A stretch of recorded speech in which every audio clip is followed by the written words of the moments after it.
The following is a presentation from the MJCast, the internet's premier podcast on all things Michael Jackson. I'm a Black American. I am proud of who I am. Together, we can make a change in the world. I want to see you! I like to take sounds and put them under the microscope. There's a driving bass if you become the bass. Let the music write itself. I don't sing it if I don't mean it. Welcome to the MJCast, your source of news, discussion and interviews on the King of Pop. Hello and welcome to the MJCast. It's episode 158. I am thrilled to be here with a couple of my buddies, Charlie Thomson and John Cameron, and we're going to talk all about the latest Michael Jackson news today. We've got so much of that. We're also going to talk about some amazing projects that have been coming out of the community lately. Some unfortunate news around the Robson case, very possibly progressing to trial at this point. But we're going to round the episode out with a great deep dive discussion into John Cameron's latest podcast effort, all about Michael Jackson during the bad era, which I can't wait to get into. So before we get into all that, let's welcome our guests. Charlie, welcome back to the MJCast. How you doing? Yeah, I'm all right, thank you. You okay? I'm doing really well. Just got to say before we kick off, well done. Great work on the Geraldine Hughes episode for Vindication Day. That was phenomenal. I love listening to that interview.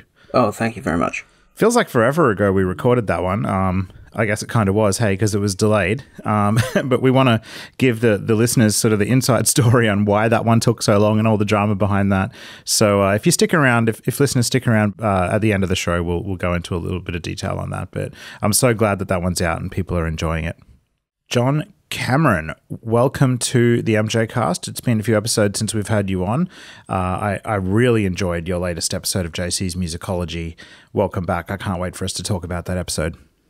Likewise, there's about 2.5 years of making we can talk about, and a lot of stress that's accumulated over that period. So I look forward to it.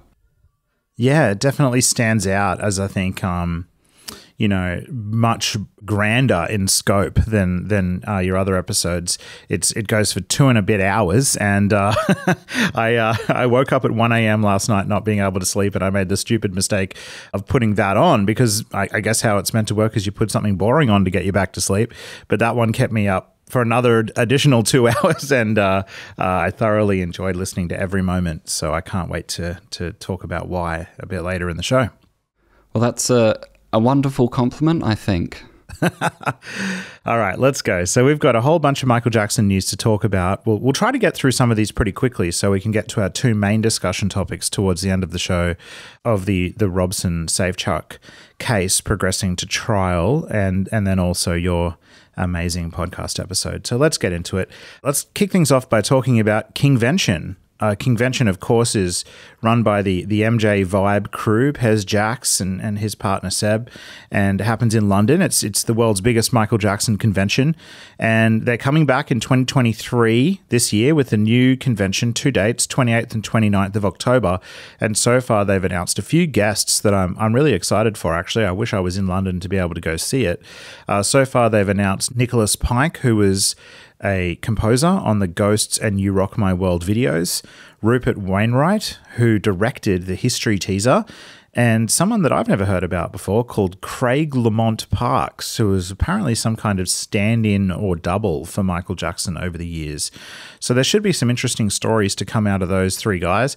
I certainly have never heard Rupert in particular talk about the History teaser, so this is going to be really good.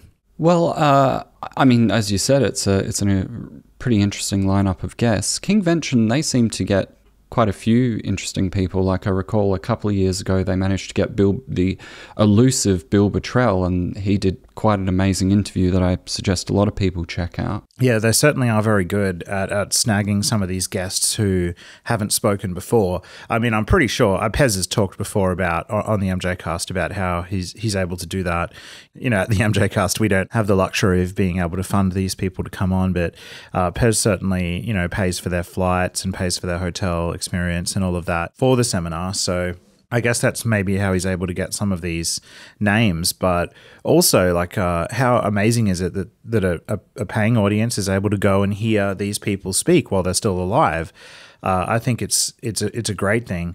Nicholas Pike in particular is somebody that we haven't heard from before either, and I love his work, his orchestral work on Ghosts, and I'd love to hear about the back and forth collaboration between himself and Michael on putting that together. It is quite a good guest they've landed there. I know Ryan Wicks, who from Maximum Jackson Forum days did a very short interview with Nicholas Pike, but it was a very informative one, so look forward to hearing more stories that Pike can tell us, particularly around You Rock My World, because I can't recall him ever having spoken on that. Yeah, for sure. And in terms of what you do with JC's musicology, have you ever used the Kingvention interviews for your source material? Just the Bill Bottrell one. Right. I was wondering where that audio came from, actually. I thought for a little bit that maybe you'd interviewed him independently, but so, all right, it's from Kingvention. Oh, I wish I could interview him independently. I mean, his work just beyond Michael Jackson stuff. The stuff he did with Michael Jackson is amazing. But yeah, that stuff was sourced from Kingvention, although ran through AI, because I think it sounded like Bill Bottrell was recording in his kitchen or something. It had a lot of reverb around it. Yeah. This is our weekly struggle at the MJCast, this kind of thing. It's the irony when you interview a sound engineer, yet their audio sounds like complete shit. It's so true. Although I've got to give a shout out to Matt Forger, because out of anyone we've ever interviewed before, he put in just an amazing effort into making sure his room sounded great. There was even I remember at the start when we did the interview, before we started recording, I kept talking to him about this rattling sound that was going on, and he was getting duct tape and he was taping up the arms on his chair so they wouldn't rattle, and it was really great. So nice. Yeah. So Charlie, you live in London, obviously. Are you going to think about going to Kingvention this year? I've never been before, although that's not a boycott. It just happens that I've never been before. I mean, I wouldn't rule it out. I was planning on going last year, but it coincided with my brother's birthday event, so I couldn't. So I will keep an eye on the guest list and then make a decision nearer the time. It looks like they do have on their website at least one more guest to be announced, so you never know. Yeah, and if I know anything about how that team works, they're probably going to save a good name right for the end as well. So I would be expecting somebody interesting. All right, moving right along to the next news story. Documentary filmmaker Jin Chohan has offered an update on his upcoming documentary, Trial by Media. This, of course, is a doco that we are waiting on in the fan community, in addition to Taj Jackson's Rewriting History. Jin's doing a similar thing as well, talking about the allegations, but I think with a little bit more of a focus on the media's treatment of Michael through that time period.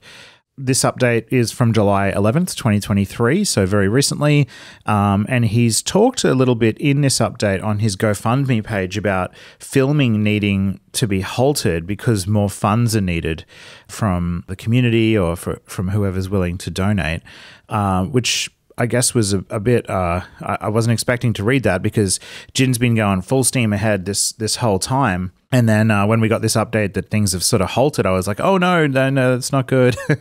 We were really looking forward to this, especially coupled with the recent news around Robson and Safechuck.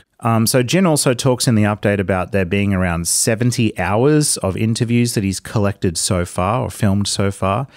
He's unable to share any of that evidence of what he has done so far, although, you know, he said that in the update that he won't share things, but he already is. Like, he has shared lots of photos of these interviews taking place, so I don't think there's any doubt in anybody's mind that it's being put together. It's probably not the update that folks wanted, but I thought it would be a good chance to sort of remind our listeners that this is not an unusual thing for film production. We talk a lot about, you know, how Taj's thing has taken a while and now Jin's thing is taking a while too.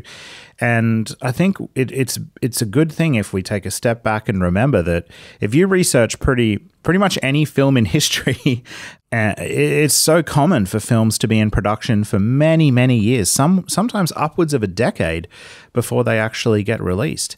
and a lot of that time is spent way back in the negotiation phase of securing funding and script writing and who's going to produce it and all of that kind of stuff.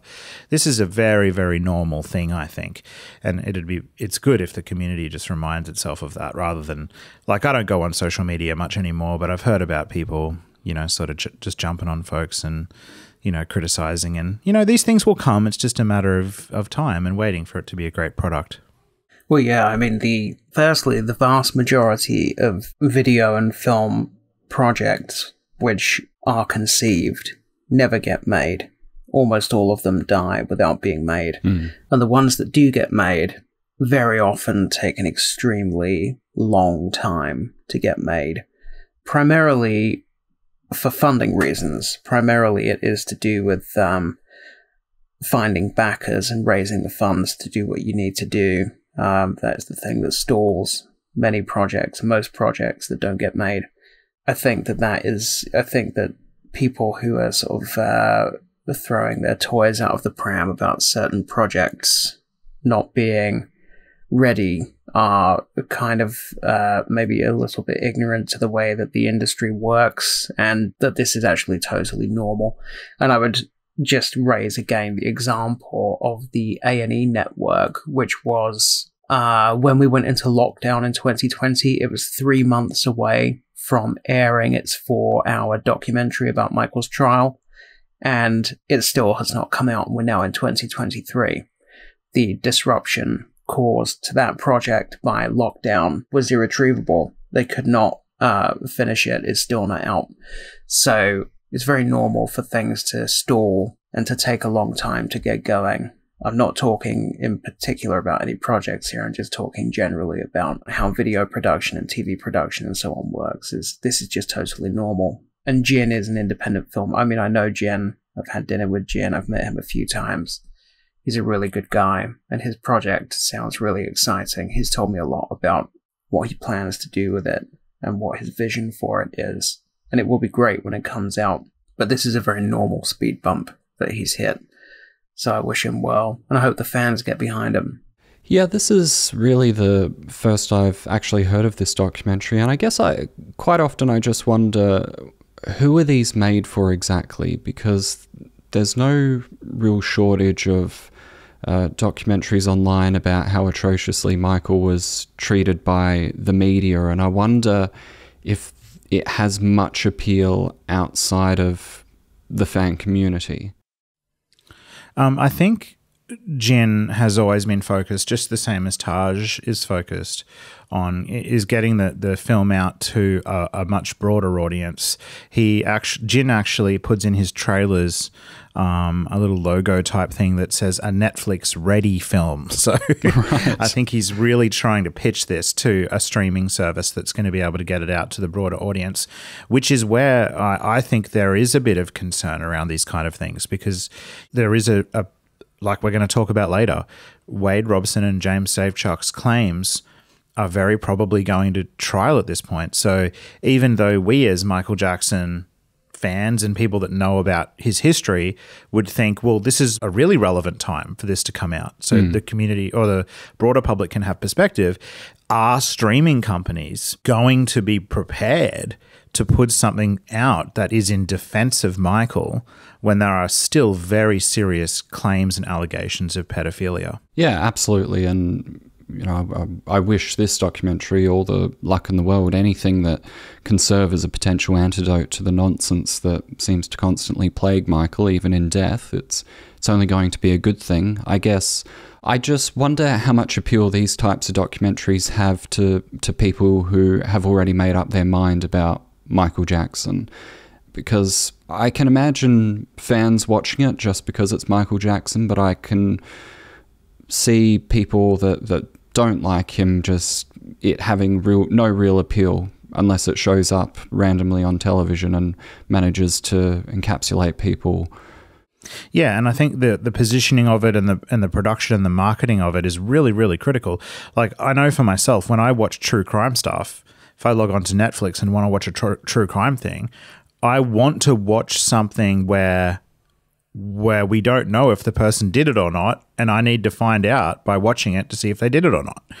Whereas if something is marketed from the get-go as this guy is innocent, I just wonder how much appeal that will have to people that are barely or not Michael Jackson fans, like the civilians.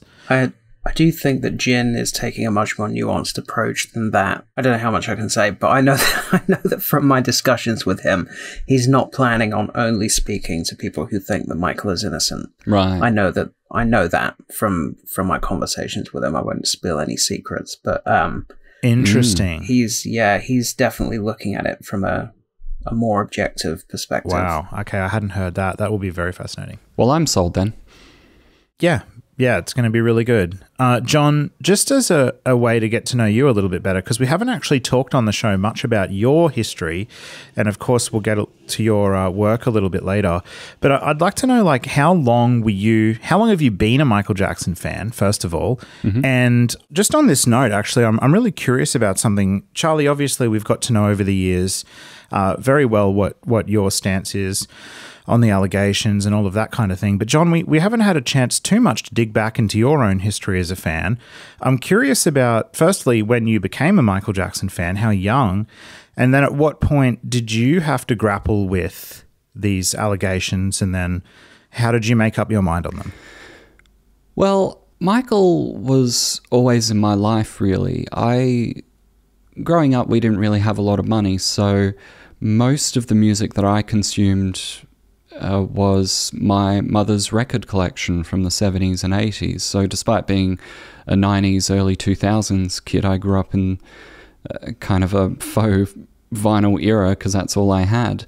And there's some lovely footage of me as, I think, about a 3-year-old dancing to a 7-inch vinyl of Beat It, wearing nothing but my nappy, which is probably not too dissimilar to how I act now.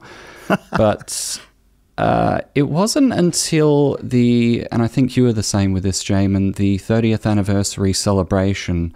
I remember watching that on television and just, my mind was absolutely blown. And particularly during that era, there were, only a couple of years later, there was, of course, the Living with Michael Jackson controversy. And then around that, there was like 1 million TV specials, some good, some bad, but they had Michael Jackson footage in there, and that's what I lived for, whatever the content was. I sat through a lot of really crappy, nasty documentaries just to see these snippets of stuff back then that was so rare. This is pre-YouTube, of course, and every now and then you'd get a little gem of archive footage. So in terms of the court case, how did I come to my conclusion? I guess I was probably a bit young at the time to really contemplate.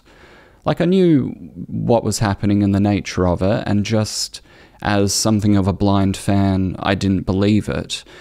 But it wasn't until a couple of years later when the transcripts from that trial ended up online, and I remember reading through it for the first time, and despite still being young, I was just incredulous at the case was absolutely ridiculous. So, and then years after that, of course, the FBI files from the 93 investigation leaked, and there was next to nothing in that. So really forever, it's just been a bewildering part of the Michael Jackson story for me.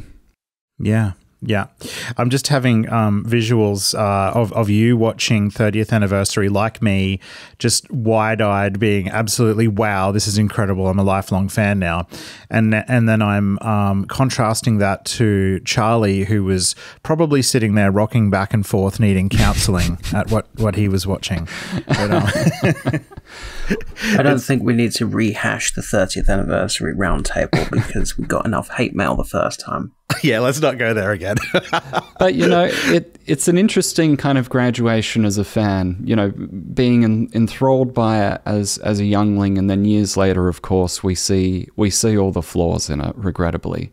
But I know, as it is for you and I, Jamon, for a lot of people, it was that was a pivotal moment in a lot of people's lives in the music they digest. Yeah, and I think just I guess one more note on that. It's a very generational thing. So that's that whole Invincible era. I mean, that the 30th anniversary concert, that was televised to so many millions of people. That did really generate a lot of new fans. But it wasn't necessarily just the...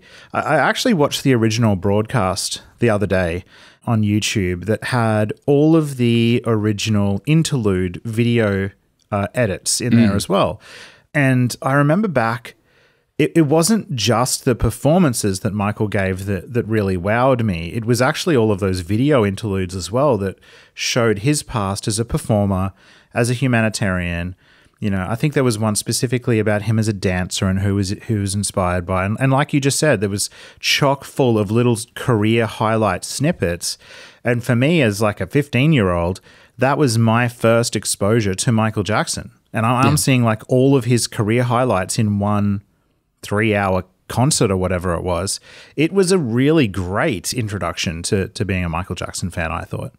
Absolutely. I mean, it's to live through an artist creating their legacy. Yes, that's exciting, but there's also a different level of excitement and fandom when that legacy is, so to speak, over, because there's so much context to which you can look back at what they achieved, at how to interpret songs and videos. And I feel like, yes, the people becoming fans today missed out on a lot. Like they'll never be able to grapple the magnitude that Michael had on this earth, but they have a lot more references than we did. They have a much larger grasp than we did back in the days of us setting our VHSs to record the news or Entertainment Tonight just in case there was a Michael Jackson segment, you know. Yeah, that's true. I mean, that's a very positive way to look at it. I mean, it wasn't all a walk in the park, though, I think, for people that became fans of our generation. I remember, I mean, because we became fans in 2001, we had 8 years really before he passed away. And those were 8 difficult years. Like, you know, I don't know about you, but I became, you know, very quickly known as the Michael Jackson guy at school. And, you know, and within my family. And so every day was almost like watching the news. What's he done now? You know, you've had the baby dangling, you've had all of that. And it's like, what am I going to, you know, how am I going to explain this to everybody that's going to come up to me in school today saying Michael's done something else that's odd? How am I going to explain that? Like, it was a difficult decade. Absolutely. Yeah, I certainly had those kinds of concerns growing up as well. But for me, it was always, and I don't wish to sound too pretentious on this, but for me, it was always step back and celebrate the person. So at school, I'd teach people how to moonwalk, and then all of a sudden I was cool and Michael Jackson was cool, and all of that other bullshit kind of faded away. Yeah, well said. Somebody else who does a really great job at bringing Michael Jackson to the younger, newer generation is Hannah Savage, who is a YouTube documentary maker. Wonderful person. We've been chatting on text recently, and she's about to release a new documentary. So Hannah's put out some great episodes already in the past. She's actually done one on Blood on the Dance Floor. She's done one on Invincible. And she first came to my attention when she put out a double episode on the history of the Casio tracks, which was really great. And Hannah put out a trailer on March 28th for her upcoming one called The Dark Side of Michael Jackson's This Is It. It looks great, really well edited. And I just personally can't wait for it, because I think This Is It is still such an interesting topic where there's a lot of things still to uncover. We've had the pleasure of speaking to a few people, of course, that have been involved in This Is It, like Kevin Dorsey and, you know, different people that have talked about, you know, there's much more behind the scenes that went on than we know about, like Michael's original collaborators being let go early in the process to be replaced with other people. And so, yeah, I feel like this is going to be a great doco, and I can't wait for Hannah to release it. Yeah, I just watched the trailer for it before, and to be honest, I'm not that well educated on the behind the scenes of This Is It. I know a lot of sad stuff went on. But I reckon this will... I'm excited to have all of that information in one consumable experience. I look forward to it. I haven't actually seen any of Hannah's previous stuff. So what does she do? Does she interview people directly, or is it like archive footage and then Hannah narrating? How does it work? It's very similar to what John does, actually, except visual. So Hannah will go back to lots of original source material, whether it's previous interviews, and footage of Michael and Michael talking himself, and just piece all of that together into documentaries. But she's really a really good editor. Like, it doesn't come across as really amateur YouTube type stuff. Like, she's obviously got a lot of skill when it comes to editing, and she does all her own voiceover work and that kind of thing. So I think this will really resonate with the community and hopefully get the truth out a little bit more about what happened behind the scenes with that tour. Yeah, it sounds interesting. I think the difficulty she'll run into is that most of the information that's come out about the truth in those rehearsals has not been audio-visual. Some of it came out through Jamon's book, and a lot of it came out through the AG trial, but most of the trial itself was not televised except for the closing arguments, and only tiny snippets of the depositions have been released. So it'll be interesting to see how she brings the story to life with the paucity of audio-visual material that's available at the moment. Yeah, and of course, the emails too, from Karen Fay and different people like that, Kenny Ortega. I'd imagine that they would have to be like just displayed visually, and then she might read them out or portions of them out, that kind of thing. I wonder if Talitha's MJCast will come into it, because that was a great insight into what was going on at that time. Yeah, you're right, and of course Kevin Dorsey and Travis. I think, yeah, we interviewed Travis together twice from memory. So, yeah, there is some great source material out there for sure. I'd imagine to do a good job of it, you'd have to dig through like the court transcripts too from both trials really, but especially the AEG trial. I remember this guy wasn't directly involved in the This Is It tour, but the most poignant deposition I think that I recall was from Stuart Finkelstein, who was a doctor on the Dangerous World Tour, and I can't remember who called him to speak, but he just walked through all of Michael's behavior during the Dangerous tour and the hotel rooms, and then what he was called to do, and how close Michael came to, his demise even back then because of his dependencies. And that really painted an amazing picture for what it probably would have been like at Carrollwood during the This Is It era as well.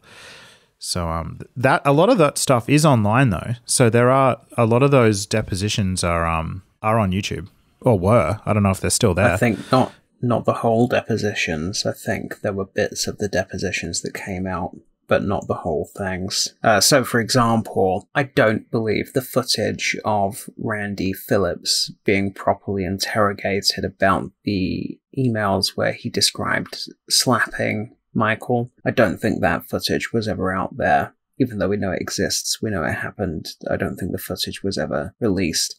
Karen Fay's deposition was never released. There's so much stuff that happened in that case, both in the courtroom and in the depositions before the trial itself, which unfortunately remains under lock and key. There are some unofficial transcripts out there. I think it was Taj Malik. Do you remember Taj Malik? I think she went to court and produced her own transcripts, but I don't think the official transcript, because they're very expensive, I don't think the official transcripts were ever released out into the public domain. I know that it's possible to buy those. Like you just said, it's quite expensive. But do you know if it's possible to buy the original video material, like the deposition material, or can you only ever get transcripts if you're a journalist? So, as I understand it, you don't have to buy the depositions. You can just go to the courthouse and get them. There may be an admin fee. However, you can only get the portions of the depositions which were played in court. So if a witness did not come to court, but their deposition was played in lieu of testimony, then in theory you'd be able to get that witness's entire deposition. However, if a witness did come to court, which is what happened with Karen Fay, so Karen Fay was deposed, but she then came to court and testified. So unless somebody played a portion of her deposition to her in court to impeach her, then her deposition would not have been placed on the record. So I believe with Karen Fay, for example, that's why none of her deposition has ever been placed into the public domain, because it wasn't played in court. And there were lots of witnesses who attended and gave live evidence, which meant that their depositions were never released. Now, the lawyers would have those depositions, but I don't know what kind of data protection regulations there would be. I'm not American, and I'm not an expert. I'm pretty good on UK data protection, but America is another world, really. So yeah. I don't know what the restrictions would be on the lawyers in terms of releasing those tapes. Well, Hannah's certainly got her work cut out for her. Can't wait to see it. I'm really curious about how the timeline gets laid out, like all of those visits to Carrollwood by the, AEG staff like Randy Phillips in the days preceding his death. And then, of course, there's that mysterious night, I think, where they went around to visit him, and the security footage from the house happens to be missing from that one night, and all of that. Like, if all of that is stacked up against each other, it's going to be a really fascinating watch. So good luck, Hannah. Let's move along to our next news story, which is some good news, bit of a change of gears. Paul Dwyer has launched his podcast, Humanitarian, The Real Michael Jackson. Paul will be known to the MJCast community because he's been on before. Q, I think, interviewed Paul when his book came out, which has the same title. And this podcast is already out. It's got a few episodes that have come out so far. The intro, he really launched it with a bang, because the intro episode, there's an introduction episode, then there's 3 interview episodes so far. But his first proper interview episode came out on June 25th and was an interview with Michael's son, Prince Jackson, which is pretty phenomenal. And his subsequent 2 episodes are with people that Michael Jackson helped when they were much younger, and they had different illnesses that Michael recognized and then helped them in visits to Neverland and different things. So one of them is called Natasha Kirker, and the second interview is with somebody called Charles White. And I'm guessing there's many, many more to come. They're very touching stories of Michael's generosity and how he got involved in young people's lives and really helped them through very, very difficult times. The video versions are also available on YouTube, and I know that creating a podcast, an interview series of audio is a monumental job just in itself. To be able to do video versions of those episodes and then also put them out on YouTube is really something. So congratulations to Paul on how well it's been doing so far. The stories are very, very valuable. And it's great that there's one podcast sort of capturing all of those stories for reference for anybody who wants to learn about Michael's humanitarian efforts. Yeah, I completely agree. It's an area that is very...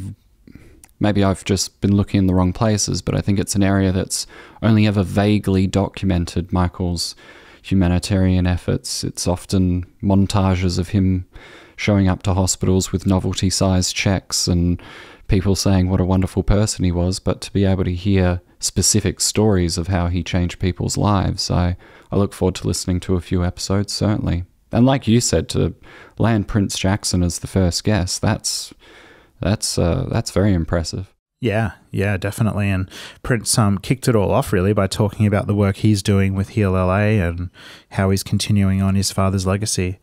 It's really touching to hear. I mean, I think Michael, in his own words, has talked a lot about helping people and how lucky he was as a musician and entertainer to be able to get to such a level of success where he could visit a lot of sick children and help them. So it's a good example of somebody using their fame or their power for good. I was at Havenhurst last year with Paul. I met Paul. We were both volunteering for Heal LA and DDJ Foundation at the Kids Day that they organize every year. So they do the Halloween party where people buy tickets and that raises funds for the charities. And then after the parties, they have a Kids Day where all of the infrastructure, the Halloween stuff, remains in place at the property. And all the kids come in that have benefited from those charities over the past year. And they're given the free reign of the property. They have funfair games that they can play and win cuddly toys, and a Halloween maze where people jump out and scare them, and so on and so forth. I was witness to a conversation between Paul and Prince, where Prince was telling him how much he loved Paul's book. I think it's just called Humanitarian, isn't it? Michael Jackson, Humanitarian. And he was just rhapsodizing about it, saying how he had the book, he bought the book, and he absolutely loved it, and he was so pleased to meet Paul. And it was a really great, really nice moment. So I haven't listened to the podcast yet, but I will get around to it soon. Last news story from me before I hand over to you, Charlie, to handle a few of the legal-related ones. John Brancar, estate executor, has apparently confirmed via his TikTok, which I don't have TikTok, so I never see any of these updates, and I could not care less, to be honest, about TikTok. But anyway, he has said that the Thriller 40 documentary is still coming this year. So I guess that's going to be Thriller 41 that he'll title it. I'm not sure. But if we go back a little bit as well to May, so early May, I think it was May 4th, MJ Vibe reported on an official announcement from the MJ Online team. And I'll just read that announcement because it's pretty relevant still, and I don't think we did in our last episode. But it said, "We understand you are all excited to see the Thriller 40 documentary. While it was shown as a one-time only in-production preview in select cities around the globe on the anniversary of the album release, I would remind you that there has not been an official release date given or distribution partner announced. So to claim the estate does not want to or is not able to release Thriller 40 is a flat-out false accusation. I can assure that we have been told there will be a release, but the date is not yet being announced. When it is time, an official announcement will be shared with fans and the media, and of course also posted to Michael's social media channels." Nelson George, the film's director, also said on the Karen Hunter show on YouTube that the documentary was being delayed for technical reasons. I'm not sure what that means. And I guess, yeah, who knows? I mean, maybe it'll come this year, maybe it won't. From those of you who have seen it, so I know I've spoken to a number of people that were in the theaters watching this. So I think, Charlie, you saw it. Carter, our show producer, saw it. Damien Shields saw it. A bunch of people saw it. John, did you see it? No, I didn't. A lot of people who saw it said that it was pretty problematic in the state that it was in. Yeah. So who knows if it will come out? We'll see. Yeah, I mean, at the moment, you're not missing much.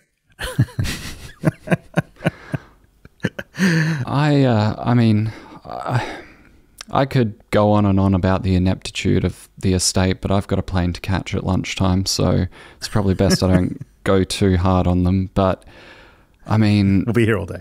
It's just, I'm not surprised by this, and I'm not disappointed because it's not surprising, but the fact that it's not a surprise is disappointing. Like, I don't get it. I don't understand how you can be the gatekeepers to one of the most significant musical legacies of all time, but just, I mean, even in that statement you read, Jamon, you can just hear the contempt they seem to have for fans. Yeah, like I said, I won't go on and on about it. It is perplexing. I was thinking about it this morning myself. I was thinking, okay, let's rewind back over the past 4 years. What have we received exactly since the Escape album? And I started thinking of it because of your episode, John, actually, where in portions of it you played the quote-unquote contemporized versions of some of Michael's unreleased music from the Bad era that came out on the Escape album. And I was thinking that was really the last major effort they put into anything at all. And what have we had since then?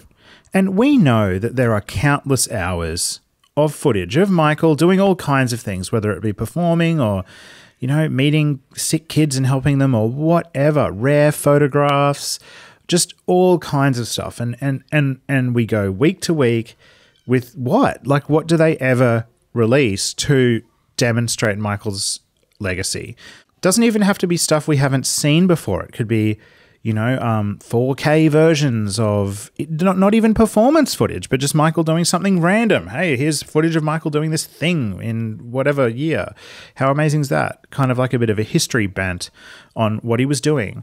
There's nothing like that. There's nothing to keep us longtime fans really engaged other than Michael's original art, which is incredible, and don't get me wrong, but they don't do much to kind of spruik him at all. And it is very, very disappointing. Well, this is what happens when lawyers are in charge of creative decisions. I mean, they try to be principled. They say nonsense like, "Oh, well, you know, we're not releasing things that aren't perfect because Michael didn't release things that weren't perfect." It's like, well, I know that's not true. I've listened to Invincible. I mean, it's that they just have such mixed standards for which they seem to predicate their releases on. Yeah. And now for this to be delayed, I mean, the footage that fans want to actually see in the Thriller documentary, that shit is already leaked online. Like, any level of excitement to watch it end to end is completely gone for me. Yeah, I agree completely.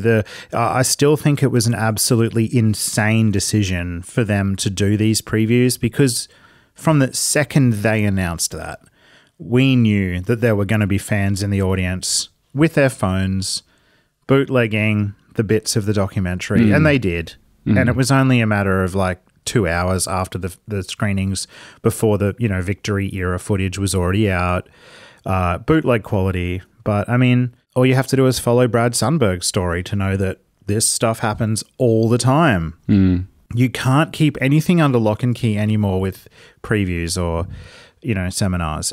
You can't. So you're right. It's what are we now looking forward to with the documentary? That rare footage has already been out. Exactly. And even to screen a rough cut of a documentary which is supposed to be a celebration of the biggest album of all time, it's shoddy work over and over again. Like Bruce Swedien used to say, the quality goes in before the name goes on. Well, not anymore. Well, also, when they first announced those screenings, it definitely did not say work in progress. When the tickets first became available, that was added at a later date, so it sort of suggested that they were expecting it to be finished and then something went wrong. The deadline was not hit or something. And there were just little, like, really unbelievably sort of amateurish problems in it. So, for example, there were moments where the music videos were in sub-YouTube quality. They were just terrible. I remember there's footage in there from the Don't Stop Till You Get Enough video, and it looked like Lego. It was so pixelated. It was unbelievable. And you're just going, what? How is that possible? I mean, you're working with the estate. Why would that version of the video ever have been in your rough cut? Why would you not just be using the proper footage? It's just ineptitude, you know? And the sound levels were all wrong. It definitely felt like something that was supposed to have been finished and a deadline was missed. But what I don't really understand is why it's taken another 8 months to fix it. Because it sounds like it took less than 8 months to make the actual thing. Yeah. So God knows what's going on. I wonder whether they are actually harking back to a point you made earlier, Jamon. I wonder whether what is actually going on is they're struggling to find somebody that's prepared to screen it because it is pro Michael Jackson in the current climate. I have suspicions of that also because remember we heard from J. Randy Traborelli before Christmas saying that there was going to be a Victory Tour documentary. He'd already filmed his parts for it. And that was meant to come out very early this year. It, of course, never came out. So maybe there is a bit of a widespread problem with getting pro Michael Jackson stuff out the gate. I mean, there always was, wasn't there? That's not just a new thing, but especially since Leaving Neverland, I could imagine it would be harder than ever before. I was kind of shocked that they even released that statement in early May because I suspected what they had done is decided to just not put it out. I thought they'd just given up. Like, look, this is where we got it up to. We're balking on this project now. We'll put it out in its state for some fans to see if they want to. Otherwise, we're walking away from it. So I'm actually incredibly surprised they're still publicly committing to putting it out. Well, don't be surprised. Like I said, don't be surprised by anything these people do or don't do. Yeah, that's right. That's right. Okay, I'm going to hand over to you now, Mr. Thomson, because we have 3 legal-related news stories that I'm hoping you can walk us through, starting with Katherine Jackson's response to the estate over the quote-unquote deal saga. So on the last news episode that we did, we covered some news reports which had appeared in the press about an alleged proposal by the Michael Jackson estate to sell a share of Michael Jackson's publishing catalog for approximately $1 billion. The rumor in the press was that they were planning to sell around 50% of Michael Jackson's publishing to Sony for something in the region of $1 billion. And Katherine Jackson, as the beneficiary of the estate, was taking legal action to try to stop the estate from doing it. However, her reasons for attempting to block the project were secret. They had been filed under seal on grounds that there was personal information about the family in the documents which would be embarrassing if it was placed into the public domain.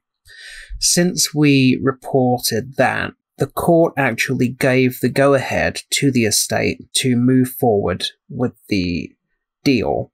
However, Katherine Jackson's legal team then filed an appeal. The estate has complained about Katherine Jackson's lawyers filing this attempt to appeal, and they're basically saying the amount of time that it will take for her to appeal against the court's decision will be so long that the deal will no longer be on the table. This was back in May that they were saying this. If you allow this, then the deal will no longer be on the table.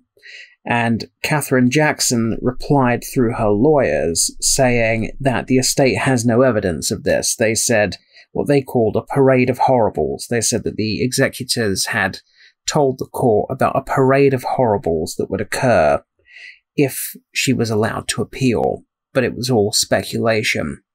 Now, in fact, it may be that the estate believed it had some inkling about the impending Wade Robson decision, and maybe that does mean that because of the delay, the offer may no longer be on the table, or it may be worth less now, I don't know. It may in fact be that the estate was correct, that there was a sell-by date on this proposed deal, and that the appeal by hampering the deal has killed it or undermined it. So I guess we'll have to wait and see whether that is the case. The last we heard, Katherine was appealing, and the estate was trying to stop her from appealing. The next legal update is in the case of the estate versus Jeffrey Phillips, who is the former alleged fiancé of LaToya Jackson. In her reality show, they were supposedly going to get married. I'll leave it up to you whether you believe that. The estate set up a sting some time ago where they suspected that Jeff was in possession of some belongings of Michael Jackson's, which were taken from his home after he died. They set up a sort of an undercover operation to try to goad him into selling some of this material, I believe, and then sort of in a Scooby-Doo way, jumped out and pulled the mask off and said, "Gotcha." They're now suing him to compel him to hand over the material, which they say is rightfully the property of the estate. He has not handed the material over, is saying that if Katherine Jackson tells him to hand the material over, then he'll hand it over. The estate is suing him. This is an interesting one, actually. So he is lobbying the court, saying, I want to be able to call Katherine Jackson as a witness. And the estate has been responding, saying, this is outrageous. Katherine Jackson is a very elderly woman. She would not be able to participate in legal proceedings of this nature. At the same time, Katherine Jackson is, through her lawyers, filing quite aggressive legal complaints against the estate. And yet she's not inserting herself into Jeffrey's case. So who knows what's going on with Katherine and what state she is in, and whether she is or is not competent to participate in legal proceedings. The latest news is that Jeff is planning to call his former fiancée, if you believe that, LaToya, to the stand and have her questioned in court. I don't quite know what this is all about, to be honest. I don't know why he doesn't just give the stuff back, but there you go. Well, a bit of a storm in a teacup, isn't it? Well, or there could be something of real value on these hard drives that Jeffrey and LaToya don't want the estate executors to have. Over the years, there's definitely been rumors that these hard drives contain some of Michael's last recording work. For example, his vocals from the will.i.am sessions. I think there is a quote by will.i.am himself saying that one of the reasons that the music he had, that it couldn't come out, was because he had the music and Michael always kept his vocals. And I never knew what to make of that, because there were contradictory interviews where he also said he had sort of like mixed down versions of some of the songs on his iTunes library and different things. But really, I mean, that could be one of the reasons. If there's some of Michael's last work on there, we know that LaToya and some of the other siblings just really do not trust the executors at all. So it would make sense to me that they were trying at all costs to keep their hands off these hard drives. But why? What would be the point of that? Because they can't release the music independently, because the estate owns Michael's likeness and so on. They own the rights to his name. So it's of no value to LaToya or Jeffrey, even if that is what they've got. Yeah, I know. So it still is perplexing. It might more just be, like, I understand that they wouldn't be able to do anything with it, but it might just be the simple fact that they don't want the estate to do anything with it. Like, they saw what happened with the Casio tracks. They saw, who knows what they think about all the other crazy remixes and stuff that come out. I don't really know. All I know is that over the years, we've had declarations from various siblings demanding that John Branca step down as a co-executor. We've had Katherine Jackson tell Piers Morgan that John Branca and John McClane are not the estate, they are just lawyers, and that she is the estate. There obviously is a lot of animosity between the different groups, so it makes sense to me that LaToya would want to hold these back for any possible use. I don't know. We'll see, I guess, as this unfolds. What we probably will find out, if this case sort of proceeds to have, to be a trial, is we'll probably find out the contents of the hard drives at some point, which is exciting to me too. Well, it's not just hard drives, there's loads of stuff. So I don't know if you remember Marco. Was his name Belletta? Marco Belletta? Yeah, Marco Belletta, yeah. Marco Belletta, who was a very, very militantly anti-Sony and anti-estate Michael Jackson fan, who for years was very active in the fan community on social media.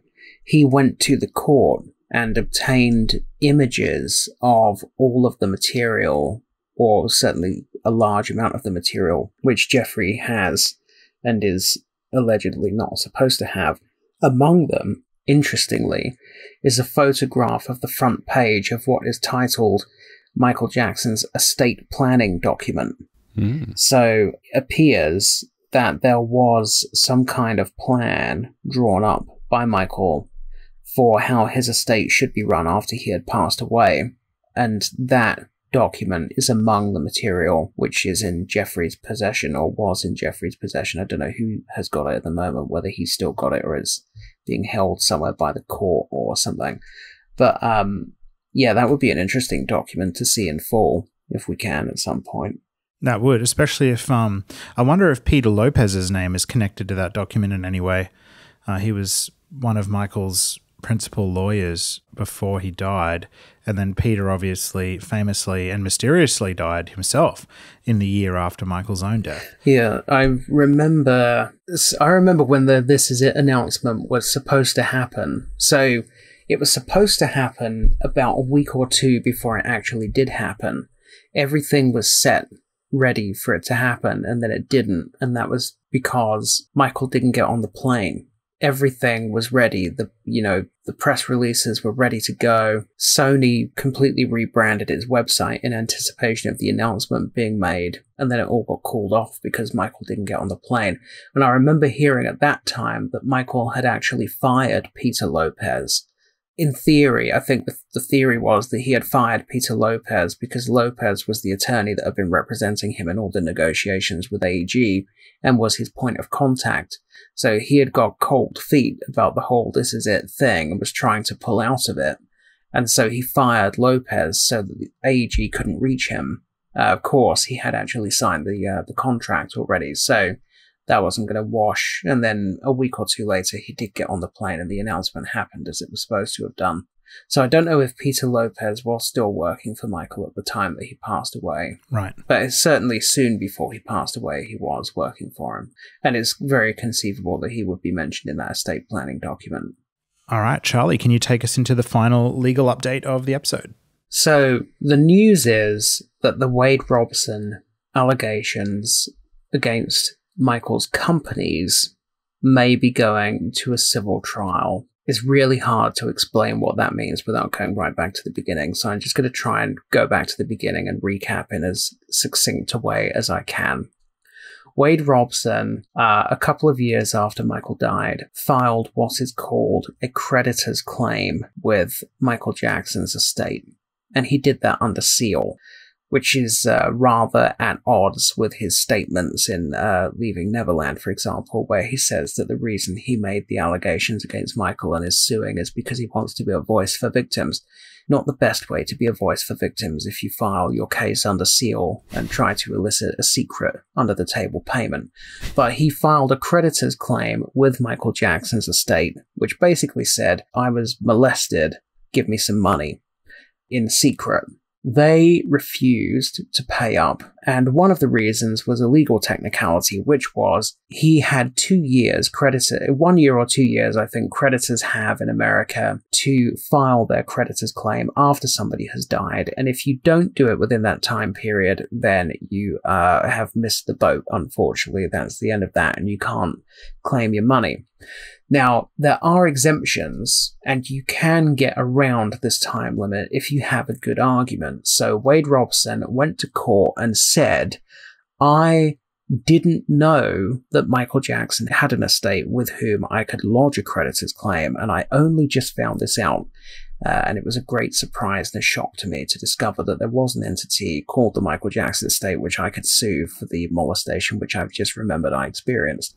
So he said that in a sworn statement under oath on penalty of perjury. The estate did something which is quite unorthodox, which is that they, as the respondents in the lawsuit, said, "Hello, Judge, can we please have a summary judgment?"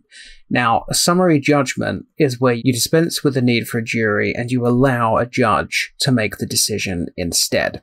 And it's very unorthodox for the respondents in a case to do that, to request a summary judgment. Because you're dispensing with the need for a jury, and you're leaving everything in the hands of the judge, to be as fair as possible to the plaintiff, the law says that the judge, in handling the case, on every issue where the judge finds that a rational trier of fact, so a rational juror, could believe the plaintiff, in every instance where a rational juror could find in favor of the plaintiff, the judge must presume in favor of the plaintiff. So, very unorthodox for the respondents in a case to pursue a summary judgment. That's what the estate did. They pursued a summary judgment. And the reason they did that is because Wade Robson's argument for why he should not be subject to the time limit was what might be referred to in legal circles as a massive load of bollocks. So he had in fact been negotiating with the Michael Jackson estate and working with the Michael Jackson estate since months after Michael Jackson died. So in 2009, he attended the red carpet premiere of the Michael Jackson Estate's documentary, This Is It. He also contributed to the Michael Jackson Estate's official tribute book called The Opus. He then entered into negotiations with the Michael Jackson Estate, to work on the estate's Cirque du Soleil Michael Jackson tribute show. So there were emails back and forth between Wade and other parties saying, "Hello, Wade, the Michael Jackson estate has been in touch. They want to meet with you." And then he went to meet with them and had negotiations with them. He actually came right down to the point where he was almost certainly going to get the job directing or choreographing the Cirque du Soleil tribute show, and then he ghosted the estate that he claims he didn't know existed. Instead went to work on a movie. He took a movie deal instead. That movie deal went tits up sometime later. He then came back to the estate and wrote the famous email that we've all seen, where he says, "Hello, Michael loved me and I loved Michael. Nobody should be directing this show except for me. It's written in the stars. It's my destiny. I know that Michael would want me to do this because we had such a great friendship. Please hire me back onto the project." And the estate basically said, "Piss off, because you ghosted us. So how do we know you're not going to ghost us again?" So they hired somebody else to do the job. And Wade Robson, a short period later, realized that he'd been molested and started trying to sell a tell-all memoir alleging molestation to a number of major publishing houses. So, when the judge looked at all of this evidence, he decided there is no way that a rational trier of fact could believe that Wade Robson did not know that Michael Jackson had an estate, because this is blatant perjury, and he clearly did know there was an estate because he was meeting, corresponding, and negotiating with the estate.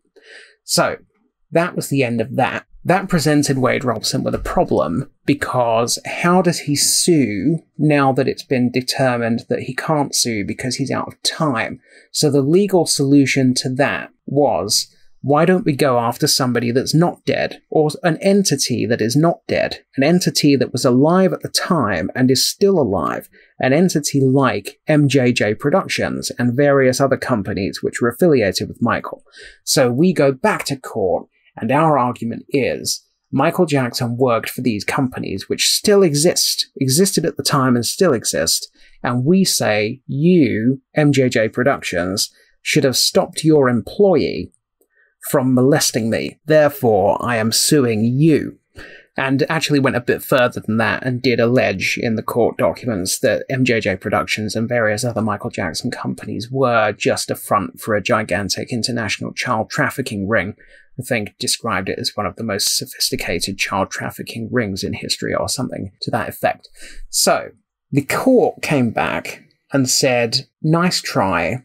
However, if you look at the company structure, the sole director and boss of all of these companies was Michael Jackson.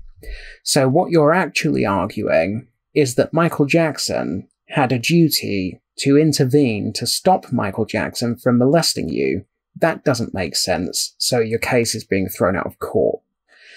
Wade Robson appealed, and what has just happened, that brings us to where we are now, which is that the Court of Appeal has overturned the lower court's decision and has said, actually, we think it is a triable issue whether these companies should have stopped Michael Jackson from molesting you. So the important things to understand are these.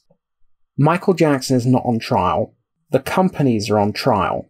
However, in order to obtain money from the companies through this civil suit, Wade will have to demonstrate that he could have been molested and that the companies could have stopped it. And I say could have for an important reason, which is that this is a civil court case, which means there is no burden of proof beyond a reasonable doubt, which is a huge problem. So in civil court, there is no burden of proof beyond a reasonable doubt. The burden of proof is referred to as a preponderance of the evidence, or the other way of saying it is more likely than not. So the jury, if the jury thinks it is more likely than not, then they find in favor of plaintiff. Now, what that means in practice is if the juror is 50.001% convinced, they have to find in favor of the plaintiff. So if the jury believes 50% that Wade Robson could have been molested, they find in Wade Robson's favor.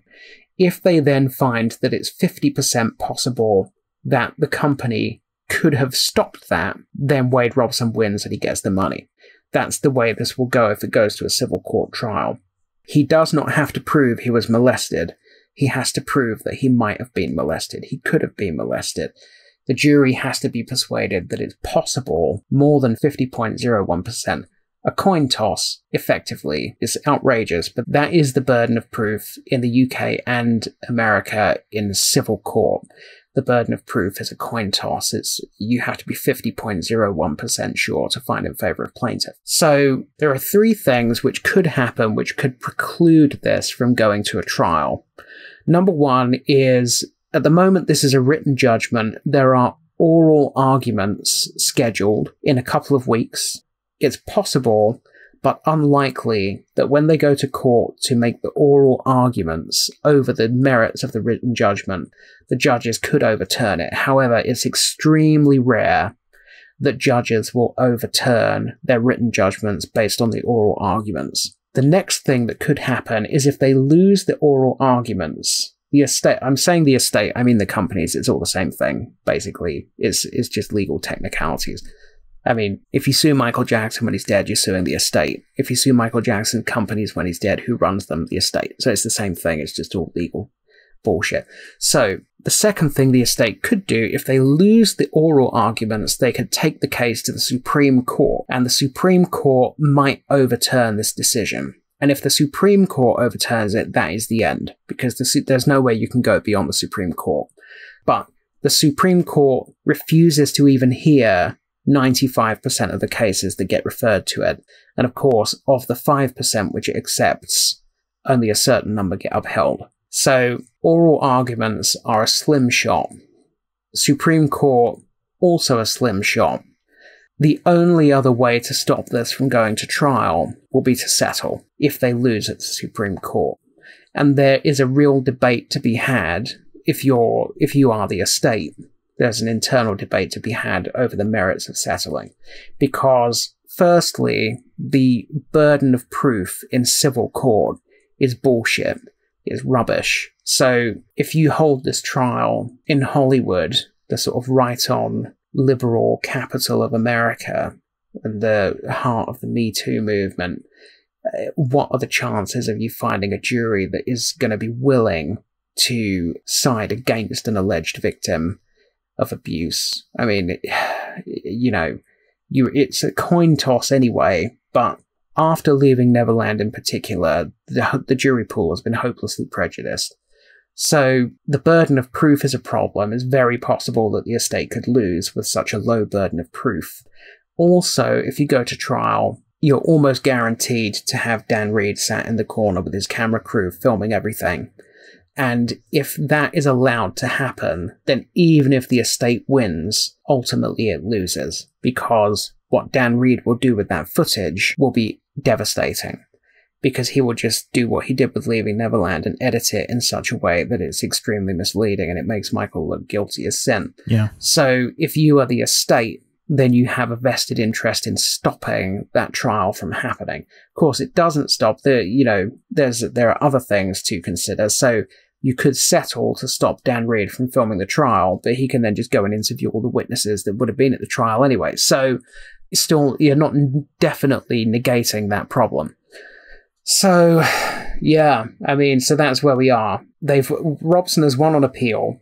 Generally speaking, that means that the same will happen with Safechuck, because the cases are essentially connected. Yeah. So you've got to assume that the same thing is going to happen with Safechuck shortly, and then they will probably share a trial, if it goes to trial. So yeah, you've got oral arguments, then you've got Supreme Court, and then you've got a choice between trial and settle. And I am personally on the fence as to, if I was the estate, what would be the best option for me there. I think it's a lose-lose, to be honest, but one is going to be a worse loss than the other. Yeah. And that's cost-benefit analysis that they're going to have to do for themselves. I suppose the problem with the settlement is that Wade then and James get what they always wanted, which is money. But even if they get that money, do you think that a settlement in the public opinion of Michael Jackson, the mind share of Michael Jackson, would that be a damning outcome that would be a once and for all thing where it's like, yep, see, he was guilty. That's another settlement. I mean, if I was the estate, then my settlement negotiations would have red lines, and one of the red lines would be that the document, much like in the Chandler case, makes explicit that there is no admission of any wrongdoing. Now, they might not be prepared to settle for that, who knows, but that if I was the estate entering into a settlement negotiation, that would definitely be one of my red lines. Another red line would likely be that they would have to stop talking about the allegations publicly, which would preclude them from participating in any future documentaries with Reed or anybody else. Again, is that something they would agree to? Who knows? I mean, they're in a strong position because the burden of proof is shit. In civil court, there is no burden of proof, effectively. It is a coin toss. It is a coin toss, so you might as well take your shot. So, who knows? I mean, I think that the best outcomes for the estate are either that they win on oral arguments, which is extremely unlikely, or that they take it to the Supreme Court and win in the Supreme Court, which is probably more likely than winning on oral arguments, but still unlikely. I think anything other than either of those two outcomes for the estate is bad news. And just lastly, if it did go to trial, who would you expect would be some of the people that would be called as witnesses? Some of the people that you'd assume would be are already dead, like the MJJ production staff. I think Bob Jones is dead. You've got Norma Stakos, who's been variously described over the years as executive vice president of MJJ, Jackson's personal assistant. She was also called his chief of staff at one point. So I don't even know if she's around anymore. Like, yeah, all of these, alive. She's alive. So, yeah. I mean, who would you expect would be called as witnesses? Well, we know who has been deposed, so lots of people have been deposed. Various former employees have been deposed, including, for example, the chauffeur. I'm trying to remember his name off the top of my head, and it's gone. Gary Hearn. He's been deposed. Jolie Levine has been deposed. Her son has been deposed. But most of these people gave the accusers nothing. They, for example, Jolie, the prosecution in 2005 in the trial filed an 1108 motion. So 1108 is prior bad acts evidence. So they basically said, we want to bring in evidence of prior molestation against other people. And they wrote a long motion, which was then leaked to the press, as all of the prosecution's motions were, despite being filed under seal at the judge's instruction. And in that motion, they suggested that Jolie was anti-Michael Jackson and that she had called him a paedophile. So Wade's lawyers harassed her and her son to be deposed, which they did. And once she was deposed, she said, I never said Michael Jackson was a paedophile, and I don't believe he was a paedophile, and I resent the implication. She basically said, the police came and lied to me and knocked on my door and harassed me and my son. Eventually, I sat down and spoke to them. They then sold some sort of story to the press, the officers that I spoke to, where they put words in my mouth, which I'd never said. And then she ended up in a prosecution motion. So the depositions have largely not gone the way of Wade and his lawyer. I mean, for example, they've been trying to harass Jordan Chandler, or they have been harassing Jordan Chandler and his family for years now, trying to force them to speak to them. And there was a hearing a couple of years ago during the sort of lockdown period where the lawyer for Lily, Jordan's sister, was on the line, appearing in court by telephone. I believe Dan Reed was there with his camera filming, and basically said there's absolutely no evidence that my brother was molested, and so I have no useful information to give to you. So it has been a series of exploding cigars, sort of, for Wade and his lawyers, but they will probably call on the old, what were they called, the Neverland Five. They'll probably call Adrian, for example. I'm sure they'll call her. I mean, she'll show up to the opening of a crisp packet if you give her the opportunity. Yeah, it seems about time that she gets wheeled out again. Yeah, to quote Tom Mesereau, she never met a camera she didn't love. So she'll certainly show up. They might be able to get Blanca Francia to show up if she can remember which version of the story to tell on that day. I mean, the thing is, none of these people are credible, right? None of them are credible. And in a criminal trial in 2005, where the burden of proof is as an acceptable burden of proof, which is proof beyond a reasonable doubt, they did not pass the threshold. However, in a case in a civil court where the burden of proof is a coin toss, and you have one person after another, even if they all have credibility issues, it's very possible that a jury would say, well, they're all a bit ropey, but there's quite a lot of them. Am I 50.1% sure? Yeah, I am. Right? So this is the problem that the estate faces. It's the low burden of proof in civil court.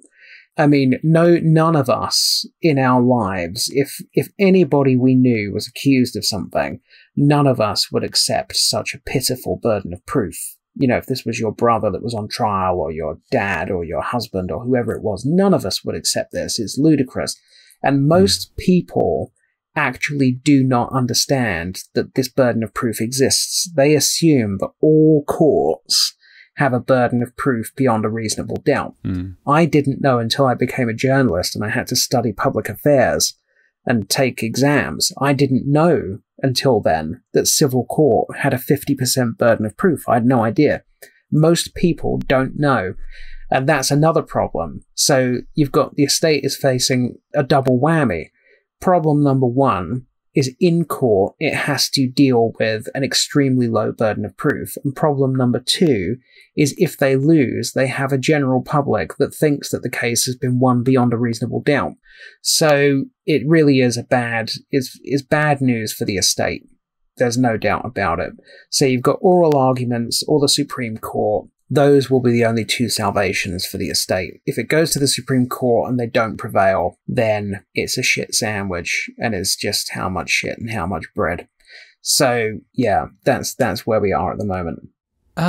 Well, firstly, Charles, that was a fantastic surmise of all the fuckery that's gone on and what seems to be impending. I mean, just personally, I hope the estate doesn't settle. I think that would be worse in public perception than, you know, a guilty outcome. It's just amazing to me that they keep trying to do this with the history that you just outlined being so uncredible. You know, it's amazing to me that people are willing to watch a 4-and-a-bit-hour documentary believing Wade Robson and that other fella, but the credibility of what they're stating is just absolutely demolished with, you know, 10 minutes of research, as you've just demonstrated. So it really does surprise me that they're still trying to push this, but with the nuances of the courts in the United States, I guess they see that there's a potential win there. Sad. Yeah, super sad. But thank you, Charlie, for that amazing update. That was incredible. We really appreciate you being able to do that, and I'm sure our listeners do as well. And for our listeners, if you want to keep up to date with what's going on with that unfolding case, then you can, of course, tune into the MJCast, but also you can follow MJ Innocent on Twitter. I'm not sure if they're on other social media platforms, but definitely on Twitter. Shawnee and Annika do a really great job of keeping everybody up to date with what's going on with the case. And of course, the And Justice for Some account as well on Twitter is really good for that purpose. So yeah, if you want to keep up to date with what's going on with the case, those are probably your best outlets. There are others also. And we might move on from that topic to our final discussion topic of the episode, which is John Cameron's JC's Musicology latest episode, which has come out a couple of weeks ago, and it is all about Michael Jackson during the bad era. The episode is titled Michael Jackson 1983 to 1988, and I have had the pleasure of listening to the entire thing. I definitely think it's John. It's in my opinion your best work yet. It is absolutely incredible. 2 hours, just over 2 hours long. I think it's about 2 hours and 15 minutes or something like that. Mm-hmm. And I listened to half of it yesterday during the day, and then I listened to the whole thing again when I woke up last night at 1 a.m. So it's very, very fresh in my mind.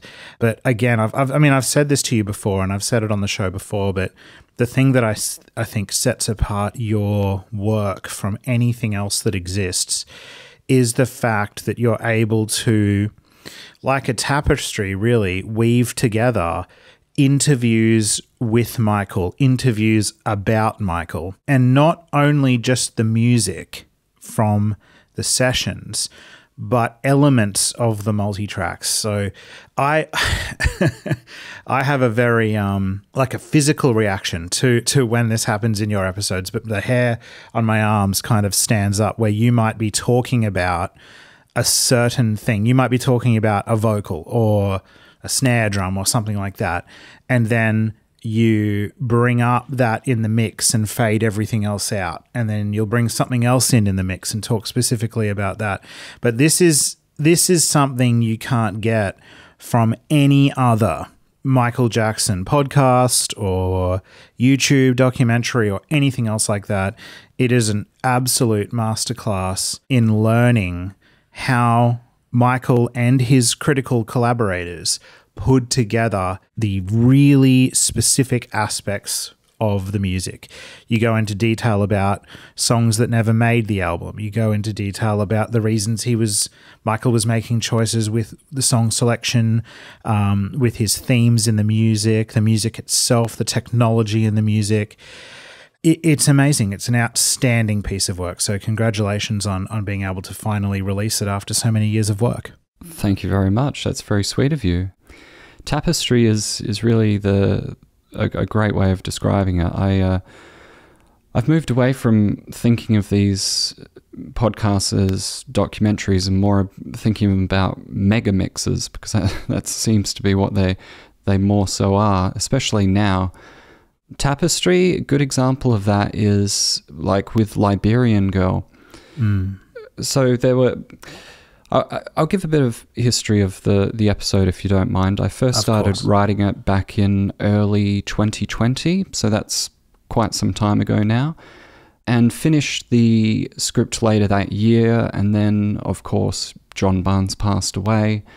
Then shortly after, someone on Instagram started playing multi-tracks from the Bad album, so I hit pause on the project again just in case there was stuff in that I could use and stuff I ultimately did. There was a lot of stopping and starting in the production of this podcast, and certainly developments in AI technology have become a critical element of how I put these together. And just as an example of your use of the word tapestry, if you listen to the Liberian Girl section, the drum track is extracted with AI from the original album track, but in doing that, it's not perfect all the way through. So I take the best sounding kick, snare, congas, hi-hats, and so on, and then rebuild the drum track myself. And then I'll take the bass track and do something similar.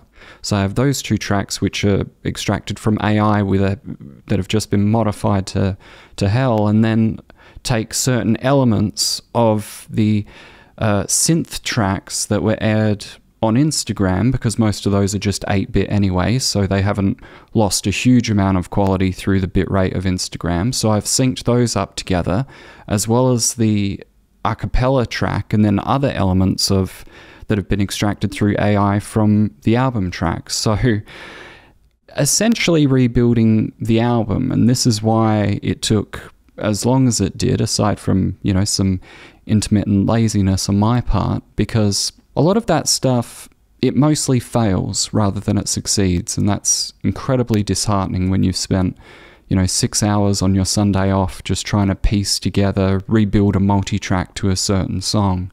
So that's the level of work that tends to go into these things nowadays. Yeah, absolutely. And it certainly shows. And there's so many takeaways that I had from listening to this episode. One of them was how you showed, well first of all, one of the things I really enjoyed was how you walked us through the era chronologically. So it wasn't a track by track on the Bad album. In fact, Bad is one of the last songs that you discuss in the episode. But you walk us through the recording sessions right from the earliest Bad-related sessions, which extend as far back as Victory, I believe. And as you are going through these songs, or the evolution of the songs, you often are playing us versions of the songs as they first existed, and then how they evolved over time to what they finally came to be as on the album version. That's probably most important, I would say, with the Bad album as compared to any other Michael Jackson album, because, you know, you lay out very clearly that Michael was working originally with Matt Forger and John Barnes and Bill Bottrell in his Havenhurst studio, and how those songs transitioned from a certain state in that studio environment to be re-recorded by Quincy and Bruce in Westlake and then released on the album. And so we get to hear the songs, many of them Smooth Criminal and those songs that Michael wrote with John and Matt, and how they evolved. And one of the big takeaways that I had was that, I always had in my head, they sounded so similar, right? From when John and Matt recorded them to when Quincy redid them, they sounded so similar, and that's why the Havenhurst team deserves so much more credit. But how I reacted this time listening to it was I actually started to really prefer those original mixes because of how sparse, not sparse is probably the wrong word, but because Jerry Hay and his, you know, horns outfit, when they added their work later on to the album versions, hearing the original Havenhurst versions without the horns, it allowed me to really appreciate some of that really funky instrumentation that I think got lost over time a little bit with the fit and finish and the polish that eventually came in. And I really enjoyed that. Oh, that's lovely. And yeah, I 100% agree. Going back to what you said earlier about the chronology of how it's structured, it was very appropriate for this album because I feel like, I mean, I've always been very disappointed with the Bad 25 documentary because John Barnes appears in it for about as much time as Justin Bieber, and it's like, really, you've made a making of documentary about an album, but you've just skipped over at least 4 of the 5 years that went into making that album. So to start with the earliest tracks, Liberian Girl and Dirty Diana, and then move towards the Westlake sessions, like that's the documentary I would have wanted to see, because Havenhurst is where most of the action happened, undoubtedly. And yeah, I completely agree on the Bad just has too much varnish on it for my liking. And I mean, I'm a big funk music fan and, you know, very much into Prince and all that. I prefer the extended mixes of the Bad songs because it actually gives a chance for those tracks to breathe, and sometimes elements are taken out and you can really appreciate those funky guitars, and sometimes it's just the drums playing and you can appreciate the multi-layered drum tracks of the different technologies they were using at the time. So yes, you and I very much agree on that, and that was something very important that I wanted to highlight in this, is that with any episode that I make, and especially with Michael Jackson because of his limited discography, I always try and leave people not just having heard the songs like they never have before, but next time they listen to it, they'll hear it in a different way. Yeah, that's exactly the reaction I had. I was appreciating things about the songs that I never had before. And like I said, I even came to appreciate different versions of the song for what they were as independent pieces of music, separate from what came out on the album. So I think you've done an absolutely phenomenal job. I also wanted to just give you a personal thank you because it's really lovely to hear. Obviously, some of the interviews we've done before, like with John Barnes and Matt Forger, found their way into the episode. And it's really lovely to hear that those stories be presented in a documentary format alongside music and then other corroborating stories from other producers. So it's nice. Like I'm super passionate on sort of liberating those stories and getting them out there, but then to hear them be used in another way that will have a reach to a different audience beyond the MJCast is really exciting for us as well. So thank you for including those snippets. Well, I appreciate that. And of course, thank you for being the liberators of those stories, because no one else is really doing it. And you guys have always been very supportive of the work that I do, which has definitely meant a lot. And as I often say to people, I think the interview you did with John Barnes is one of the most important documents ever captured in terms of giving an insight into Michael Jackson's artistry. And without that, this episode of Musicology certainly wouldn't have been able to have gotten made. It's just a shame there wasn't more opportunity to capture more of those insights with him. But that's why you and I, we do what we do, because we're passionate about the work. And there's so much to discover, even now, like even listening to my own podcast, there's so many gaps that could be filled in, but it's just, hopefully those stories will come out one day. A good lot of them will probably be lost to time, unfortunately.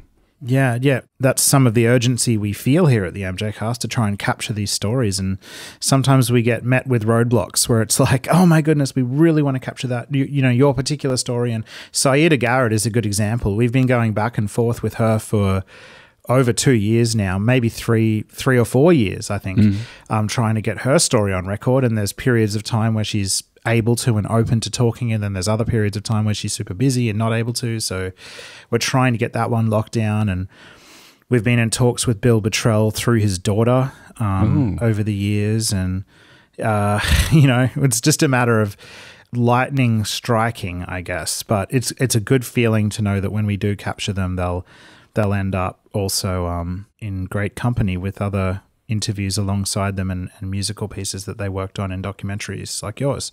I wanted to bring Charlie in as well because I wanted to know what you thought specifically about this, Charlie. One of the reactions I had to listening to John's episode was at the end of it, I had a different feeling than I expected I would have. I felt as I was listening through it that I'd finish up on a happy note, feeling like this is an amazing album, brilliant album, so much great work went into it, super happy, yay, I'm going to go listen to the album in full. In fact, when I finished it, I kind of felt a little down because, as you do so well, John, you lay out this whole story throughout it of John Barnes and Matt Forger and Bill Bottrell really not getting their due credit on the album in the liner notes, but also historically they haven't been acknowledged for the hard work that they really did and the ingenuity that they brought to the team. And the story, I don't want to give away too many spoilers, but I'll give this one away. So at the end of your episode, you talk about what was meant to be a reunion, I guess, where Michael brought some of these people back, like Bill Bottrell and John Barnes. He brought them back to work on a charity song in the mid-2000s. And Michael met John, I think, at Neverland, and I don't know if he met Bill. No. But they were working with him through Tusi's Records, I believe, out of Bahrain. And Bill worked on a bunch of songs, and John Barnes was heading up the charity single, I Have This Dream, or the charity song. And you finish it, one of the final things you say in the episode is that after John got all the celebrities or whoever to record their bits for the charity single, Michael was due to do his bit, but he just never showed up. And this comes after them going through years of not having proper credit for their work on Bad, and then John not working with Michael again after that. And you can hear some of the, I don't know if I'd use the word bitterness, certainly not on the level of like Brian Loren bitterness, but you can hear that in his interview that we did with him, that there's still a lot of unfinished business, I guess you could say. And Charlie, I wanted to know, did you have a similar reaction when you finished the episode thinking about Michael's relationship with some of these collaborators who really were a part of bringing out his music? Yeah, absolutely. I mean, firstly, I just want to say I actually listened to all of your Michael Jackson episodes, John, in chronological order. Not chronological order in which you made them, but chronological order of the albums. And I hadn't listened to any of them before, and I thought they were brilliant. So they're really fantastic. Thank you. I helped you, Jamon, to interview Matt Forger over that 2-part special that we did, and I listened to the John Barnes episode, which is one of my favorite ever MJCast episodes. So I had an understanding of the A-Team, B-Team friction that had existed on the project. But I think what John's episode did was brought it to life, because I personally had never heard any of those demos. I'd never heard any of those original Havenhurst demos of the bad tracks. I'm not quite sure how you got them, John. Can you tell us how you got them? Oh, not on air. Okay. They blew in through the window. That happens to me as a journalist quite a lot. Things just blow in through the window. So I think that what that did was demonstrated just how complete the material was, because it's one thing to have John Barnes saying it sounded exactly the same and I didn't get my credit, but sometimes people are just cranky, right? But to actually hear the songs as they were and realize that they were pretty much identical, actually, kind of it brings to life the sort of injustice of the situation. It is very sad, and it seems to have been nothing but ego. It seems to, you can hear that on some of them, the final album versions do sound a bit more polished. They sound cleaner, but at the same time, they maybe sound a little less funky and a little less raw. Yeah. So it's a trade-off. So you can see the differences that Quincy's A-Team, as it was called, did, but for Quincy to have taken so much credit as he did, to this day, there are stupid music critics all around the Western world who say, oh, it was all Quincy. Michael Jackson was only good when he was with Quincy. Quincy was the real genius. He made Michael Jackson sound good. It's not even actually, if anyone, it was Bruce. But yeah, it was very sad. And then that, as you say, Jamon, the ending where they fly out to meet Michael in the Middle East and he just doesn't even show up is it really doesn't reflect very well on Michael at all, actually. And there are various stories like that which don't reflect on him very well in those final years where he did shit like that to people. Well, it was Michael's chance to make it right. This whole story of the late 80s and, Michael thought that the 3-album deal was contractually done after E.T., but then it wasn't, and then so that's why Quincy came in and just took control of the Bad Project and eschewed these other guys, and Michael got caught in the middle of it. The Bahrain thing, in my mind, was this is Michael's chance to put to bed all of that bad business and just settle it and reconnect with these guys. But he didn't. That was a real downer. I don't think that is what his plan was, because I think it was more about trying to reassemble the dream team than trying to make amends, because when I was going through some stuff with Taj, which I've spoken about previously in about 2020 on the show, we found Michael was working with Rod Temperton as well. Long distance. They were doing work long distance while Michael was in the Middle East. So I don't think it was necessarily about trying to make amends. I think it was more to do with trying to recapture the magic, and maybe to do with if there were certain songs that he wanted to dig out that they had worked on, then they would be the best people to work with. But yeah, it's sad and disappointing that he let them down. And Brad Buxer told a similar story, didn't he, about saying to Michael, I can't come and work for you unless you're going to guarantee that you're going to look after me. And Michael wouldn't do it. So he just couldn't give up his job as a pilot. He had to walk away from Michael because Michael wasn't giving him the security that he needed. It was almost like he just wanted to be able to pick him up and put him down when he wanted to, which is not on, really. I'm grinning ear to ear with both of your assessment of the show. It seems had the impact that I intended, because when people ask me, oh, John, have you made a podcast recently? I say yes, and they ask what is it about? I say, well, it's about Michael Jackson's Bad album, but really it's about a guy called John Barnes who essentially co-wrote the album with Michael but didn't get any credit for it.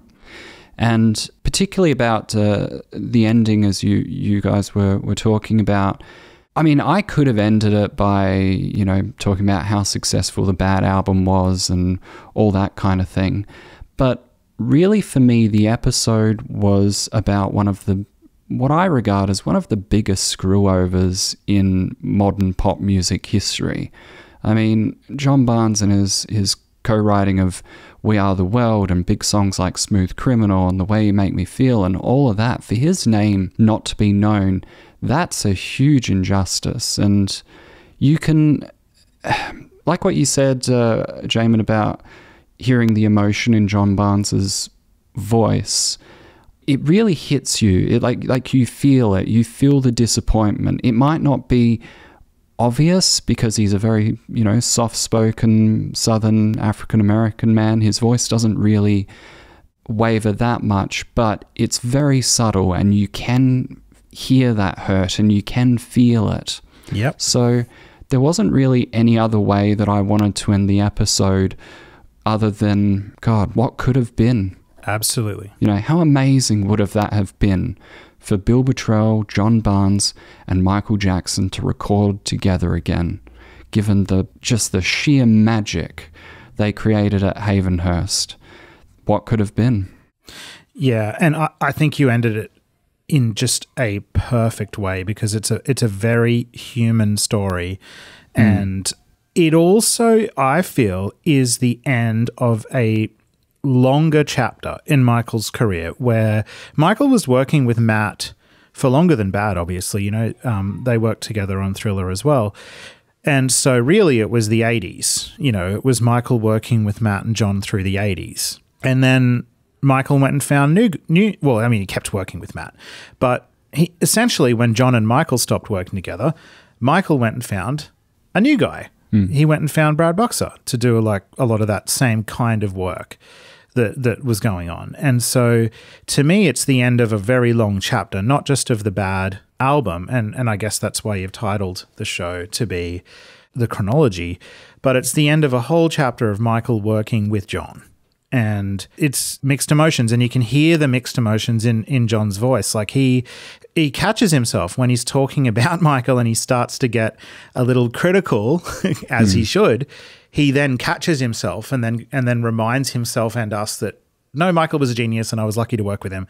But it was like, what, you don't have to do that. We know that you were screwed over and that's really sad. And Brad Boxer does the same thing. Yeah. When we talk to Brad in our Brad episode, I think it was episode 100, he talks about the story of Stranger in Moscow, which is exactly the same thing going on again, where Brad was the genius behind that song and Michael walked away with all the credits on that one.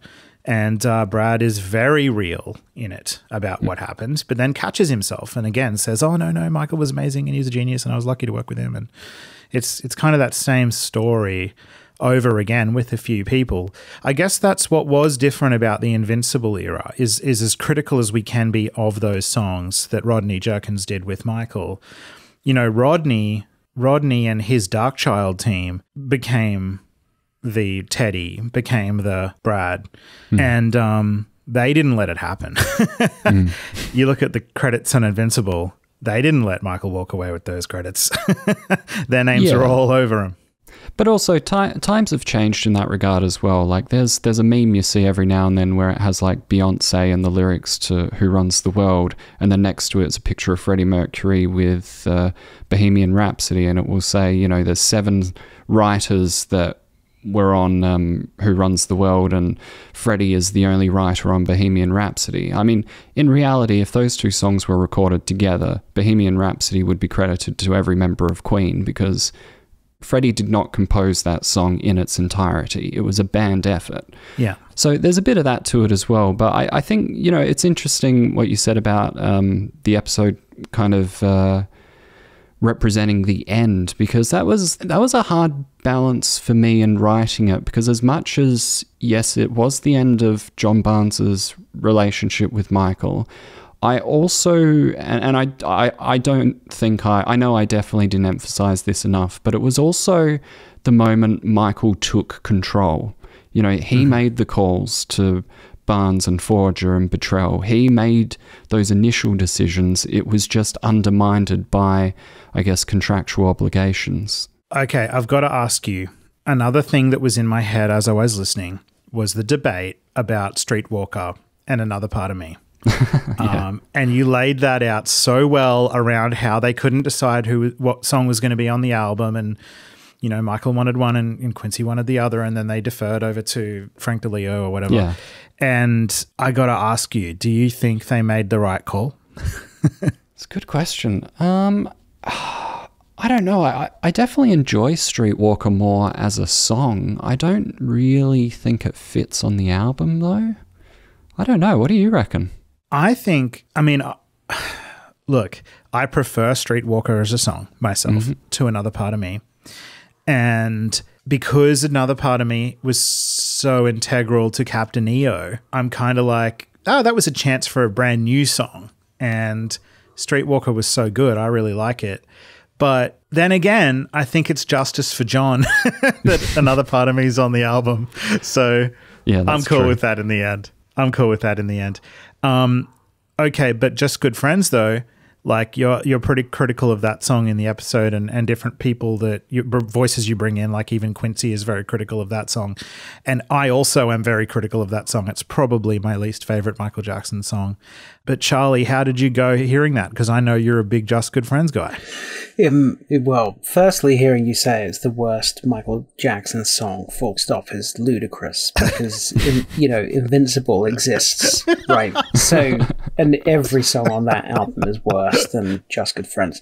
But actually, Just Good Friends is my favorite song on the Bad album. Whoa, okay. Because, yeah. I know, right? I just love it. I just think it's... I don't understand why everyone hates it. It's really funky. It's really fun. I mean, it's not, it's not incisive social commentary, right? It's not the history album, but it's a fun song. I mean, I cannot comprehend why anyone would rather listen, for example, to I Just Can't Stop Loving You than Just Good Friends. That to me is demented.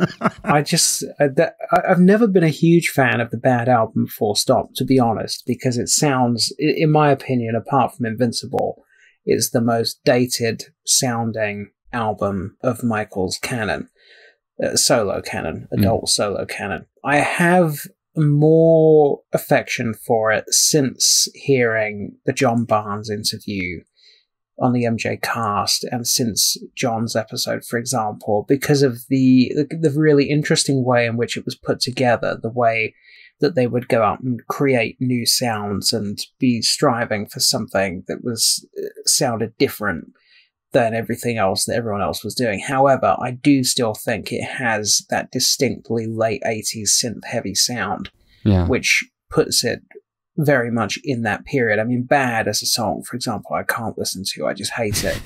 The way it made me feel, I don't like. I'm afraid that drives me up the wall. Oof. Leave Me Alone, I find difficult. So whereas Just Good Friends clearly is very synth heavy, also, and very 80s sounding, but it's just more fun. I think it's got a much fatter, funkier sound, which is more in keeping with what I generally like anyway. It's got more of that hard edge to it, and it's more like being hit over the head with a dustbin lid, which is sort of what I like. I was out on a walk earlier and I was listening to Give It Up, Turn It Loose on a loop, and that's kind of what I'm into. So, yeah. And I love Stevie. I mean, why would anyone rather listen to I Just Can't Stop Loving? I just don't accept that. I just actually think that's sectionable. Just to clear the record, I actually like Just Good Friends as well. I don't love it, and yeah, it's not my favorite from the album. That certainly woke me up this morning. But there was just no other way for me to write about it other than, I mean, what I said in the episode I don't think was particularly critical. It was just fact. Stevie has an amazing vault of unreleased material. Michael worked on at least 60 songs during this period. It's just, I think the biggest critique I have about Just Good Friends is that they outsourced the production and the writing. But otherwise, in terms of a song, I mean, it's got some of the best vocals on the album, in my opinion. It's got great energy between Michael and Stevie. The content is just a bit, not as sophisticated as what both artists were capable of at that period. Every time I listen to the Bad album, I get surprised by the sequencing of the songs because I don't listen to it in order all that often anymore, like I did when I was younger. But because I probably have watched more Michael Jackson tours over the years than I have listened to the albums in order recently, I always get surprised that the song Man in the Mirror is right in the middle of the album. 100%. Whenever I play it, I'm always expecting it's going to finish the album because later Michael Jackson albums finish with, not finish with, but, Dangerous has Keep the Faith towards the end. History has the song History towards the end. Invincible has Cry towards the end. So I'm always expecting Man in the Mirror to come much later than it does on the album. And I wonder whether if Michael had have made the Bad album later than he actually did, whether it would be sequenced in the way it is. Yeah, I agree. I think Bad has pretty awful sequencing. Like Man in the Mirror is definitely that's the song you end on. Yeah. And like I said before, even just the track lengths, like, maximum of like 4 minutes for each song. It's just, for those kinds of tracks, it just doesn't really work for me. That's why I prefer the extended versions or even sometimes the live versions.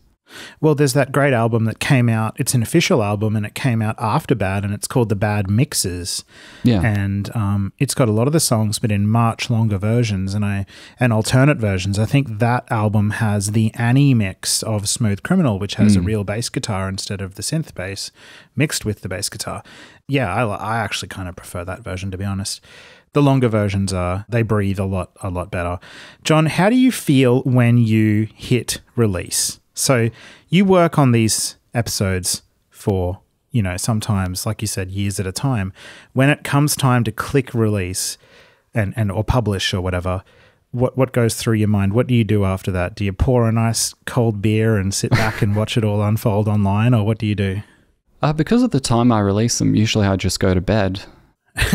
It's a lot of relief, and especially with this one, because it was such a long time working on it.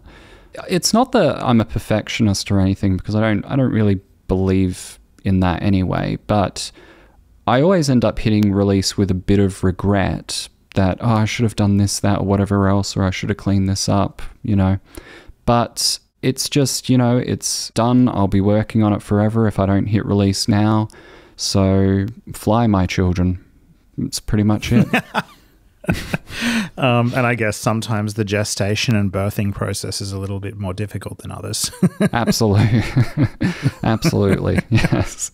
So well done, John, again, on your incredible work. And I encourage all of our listeners to just listen and enjoy and do it while you've got time and a good audio system, so you can lay back and just really soak in the story of the Bad album, the 80s, of John Barnes, which is an incredible story to listen to. How many more MJ eps have you got in the tank? Yeah, it's a good question. I'm kind of tempted to go back and redo the Dangerous album the most, because that was the first episode I ever did, but the first season I was still, as is always the case, I was still finding my feet with what format I wanted the podcast to be in, and I present things very differently, and yeah, so I've been tempted to go back and revisit that. The Invincible album is probably my most requested one, but that wouldn't I don't know how to present that other than here's how not to make an album, That could be interesting. Well, Michael Jackson, 1998 to 2001. Because, I don't know whether you'd be willing to do this. It'd definitely depart a little bit from the musical analysis, but tying in the broader story of what Michael was dealing with at the time could be quite an interesting thing to have on record.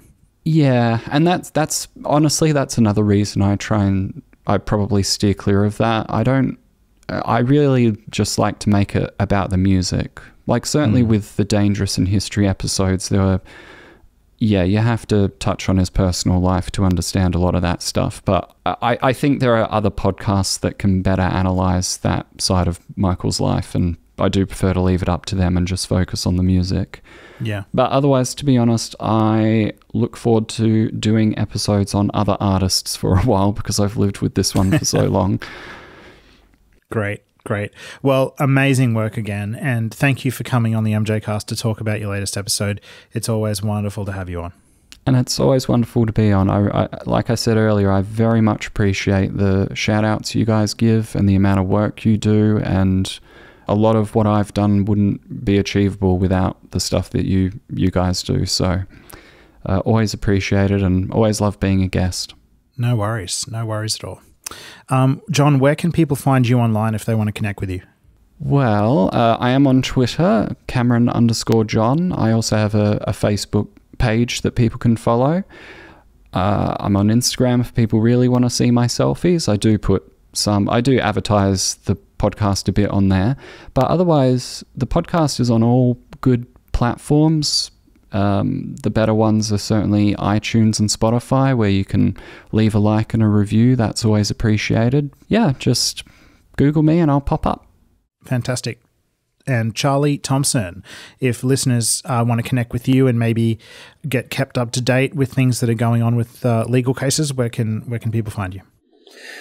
Well, I'm on Twitter as @CE_Thomson. However, that's currently locked down because of a story that I was working on in my day job this week for a newspaper involving some dubious characters. And I'm on Instagram. I think it's CE Thomson Journo. Yeah, so I'm on Instagram as CE Thomson Journo, and then I assume that has also transferred over as the name on my Threads account, which I don't use. So really, the only thing you can follow me on at the moment that would be in any way worthwhile is Instagram, although I'm unclear how worthwhile even that would be for people that are interested in MJCast content. It's very worthwhile. You're a great-looking guy. Okay. Thank you, Charlie. And also, listeners, of course, can follow the MJCast. We are the MJCast on Twitter, on Instagram. We're on Mastodon, at the MJCast, at mastodon.social. We are on Threads, but we don't use it at the moment, I think. I don't know, unless Elise is threading there. Is that what you say? Threading? Maybe, but we're all over the place. We're kind of like split up at the moment. It's so funny. We used to be really like, we'd all post on the same social networks. Now Charlie tends to do most of the Twitter. Elise tends to do most of the Instagram. And I tend to do most of the Mastodon. So just pick and choose as you want. We can also be subscribed to, obviously, as a podcast in lots of different places, Apple Podcasts, Spotify.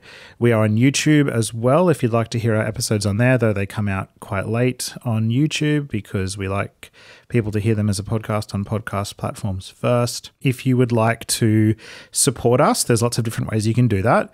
You can just go to the show notes, and if you want to give us a small donation, you can do that through PayPal, which is really, really, it's wonderful when people do that because it just keeps us going in terms of running costs, equipment. We also love to donate to charities here and there when things happen. We also have a shop. If you go to themjcast.com/shop, we have merch, t-shirts and different things for sale, and that means you can walk around and rep Michael Jackson and the MJCast all at the same time, and we get a little bit out of that as well to help keep us going. So thank you. You can learn about all the different ways you can support the MJCast through going to our website, themjcast.com. So please head over there. I just want to give a few little thank yous. I would like to thank one of our youngest listeners, Coyote Cunningham. Happy 6th birthday for June 26th. It is really, really exciting that we have listeners stretching all the way from being as young as you to being as old as Charlie Thomson. So really, really appreciate all of our listeners, and happy birthday, Coyote. Sorry, Charlie, I know. You're actually younger than me, so anyway. And by the way, Coyote, that's the day before my birthday. So it's a good time of year, isn't it, to have a birthday? 6 months before Christmas, right in the middle. And Justice for Some, we want to give you a big thank you for sharing our Geraldine episode. That was really nice of you to do that on Twitter. Appreciated. Petra Bayer for a very, very generous donation through PayPal that I woke up to this morning. Thank you. That's going to help fund some exciting things we want to do in the future. And a little bit of a shout out too to some of our, like I said before, I'm not really on the other social networks, but we've had a bunch of people engaging with us on Mastodon recently, chatting to us and following our posts and all kind of things. So I want to say thank you to Shadow Deeps, to Nikki C's, to Carnivius, to Chrissy Lou, Bradley Edwards Charles, all of the different people following us online and engaging with us. Hello, and we see you, and you're awesome. All right, well, that brings us to the end of this episode of the MJCast. Hopefully, listeners, you're all feeling very satisfied with our updates on news. Make sure you head over and listen to the latest episode of JC's Musicology, all on the Bad Era. It's amazing. Thank you for joining me today to do this episode. It's been so much fun. And this is me signing out from Studio Brisbane. Keep Michaeling.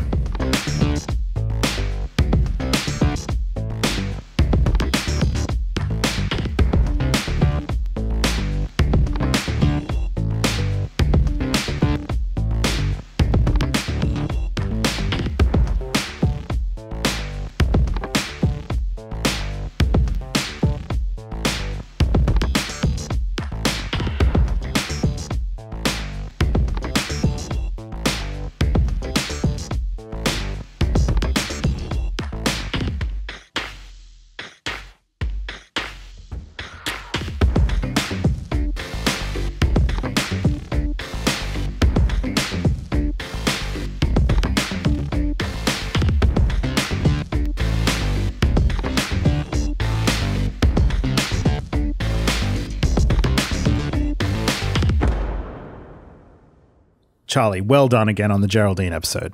It was awesome. Well, I'm glad you liked it. Yeah, I thought it went pretty well. It was so good. And special shout out to Carter as well, who did a lot of work editing that episode with me. It was not an easy one to edit, to be honest. There was a lot of stuff going on in there. And Elise also. Elise was on mission control that day. Yes, for all of her communications. Well, yeah, she was running. I keep forgetting that. I'm so sorry, Elise. Elise was running the doodads while I was doing all the talking.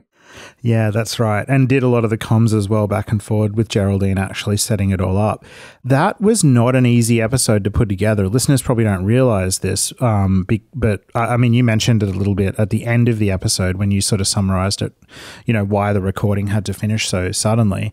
But we've been talking with Geraldine even as recently as 2 days ago. We've been emailing with her. So we've been emailing with her for months at this point around this episode. We're still in talks with her to get the scans or photos of her contemporaneous diary. So hopefully they can still come through. But I mean, it was an amazing episode, and we captured like 95%, 99% of what I think, we wanted to ask her. It would have been really interesting to hear as well from her, though, I think, after it cut out, her reactions to some of the other things that happened to Michael. Like, I would love to have heard, what was her frame of mind when the allegations broke, the Arvizo allegations. What was she thinking? What did she immediately do after that? And those kind of things. Did she watch Living with Michael Jackson? What was going through her head as she was watching Michael holding hands with Gavin on the couch and those kind of moments? Yeah, I mean, those were definitely some things that were on my list to talk to her about, because it was coming across that Geraldine had a pretty unshakable belief that Michael was innocent, and she uses the word framed a lot. She uses the word innocent and framed, which is, pretty definitive language. I guess it's difficult for any of us to stand in Geraldine's shoes because we were not there in the office and we didn't see and hear what she saw and heard. Now, it may be that what she was witnessing, if any of us had been in the room, we would have the same unshakable belief, because there's a difference. Geraldine has written a book and she can recount, I heard somebody say this, I heard somebody say that. And it doesn't have the same impact as experiencing it in real life. And a really good example of that is, I remember speaking to Paul Rodriguez, who was the jury foreman in the 2005 trial. And he said something to me which I'd never thought about before. It completely changed my outlook on the whole thing. He said, it's one thing to read a transcript, but all you get from a transcript is the words. There's a big difference between the words and between being in the courtroom and seeing the way that people are acting. Mm. And he said, what you don't get from the transcript is this incredibly suspicious behavior of the Arvizo family. He said that whenever the Arvizos were being questioned by Mesereau, whenever they were being cross-examined by the defense, you would see them looking across, almost pleading with Tom Snedden and the prosecution to tell them what to say. Mm. He said it was you would see they would get asked a question which was really tricky for them to answer because it catastrophically undermined their account. And they would be looking across to the prosecution table as if to say, help us, what are we supposed to say? And that was just one example that he gave. I remember somebody else told me that about something Janet Arvizo did in the courtroom, which of course is not in the transcript because it wasn't during testimony, where as she was walking out of either into or out of, I think it was out of the courtroom one day, she had to walk past the jury past the jury box to go to wherever she was going. And as she reached the jury box, she put her arm on the bar, like there's a brass bar that goes across the front of the jury box. And she sort of walked very slowly along the jury box, staring into each of the jurors' eyes one at a time, whilst dragging her hand along the bar. And that they describe it as almost like something a mournful woman would do in a silent movie.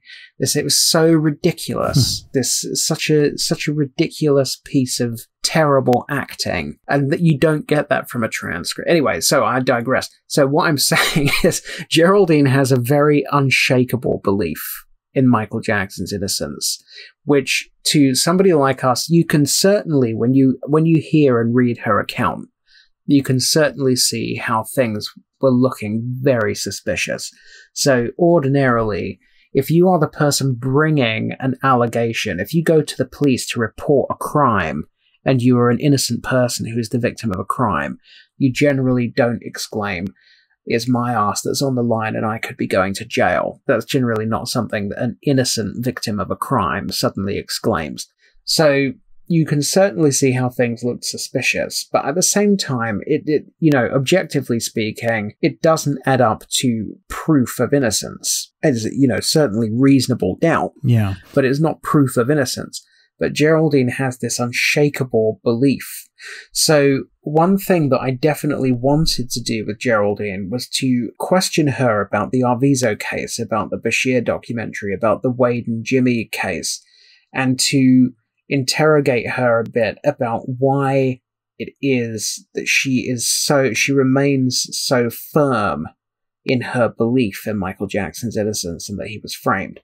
And I suspect that it probably comes down to the same thing that Paul Rodriguez was saying to me about the trial, which is that there's a difference between the verbatim words and being in the room and seeing people's body language and seeing the way that they interact with each other and picking up on the shiftiness. Mm-hmm. There's a lot of things you can intuit as a human being from that kind of information, which you don't get from the verbatim transcription of what was actually said. Yeah. So I wonder if that is what it is. I agree. But yeah, certainly those were things that I wanted to question her about, but we couldn't do it. No. We tried, as we said at the end of the episode, we tried to get Geraldine back for another session just to finish the interview, but it just proved so problematic with emails going back and forth and us suggesting times, and then Geraldine couldn't do those times, and it just dragged on and on to the point of ridiculousness, and we just had to get the episode out. Well, there was even one time where she agreed to be there at a certain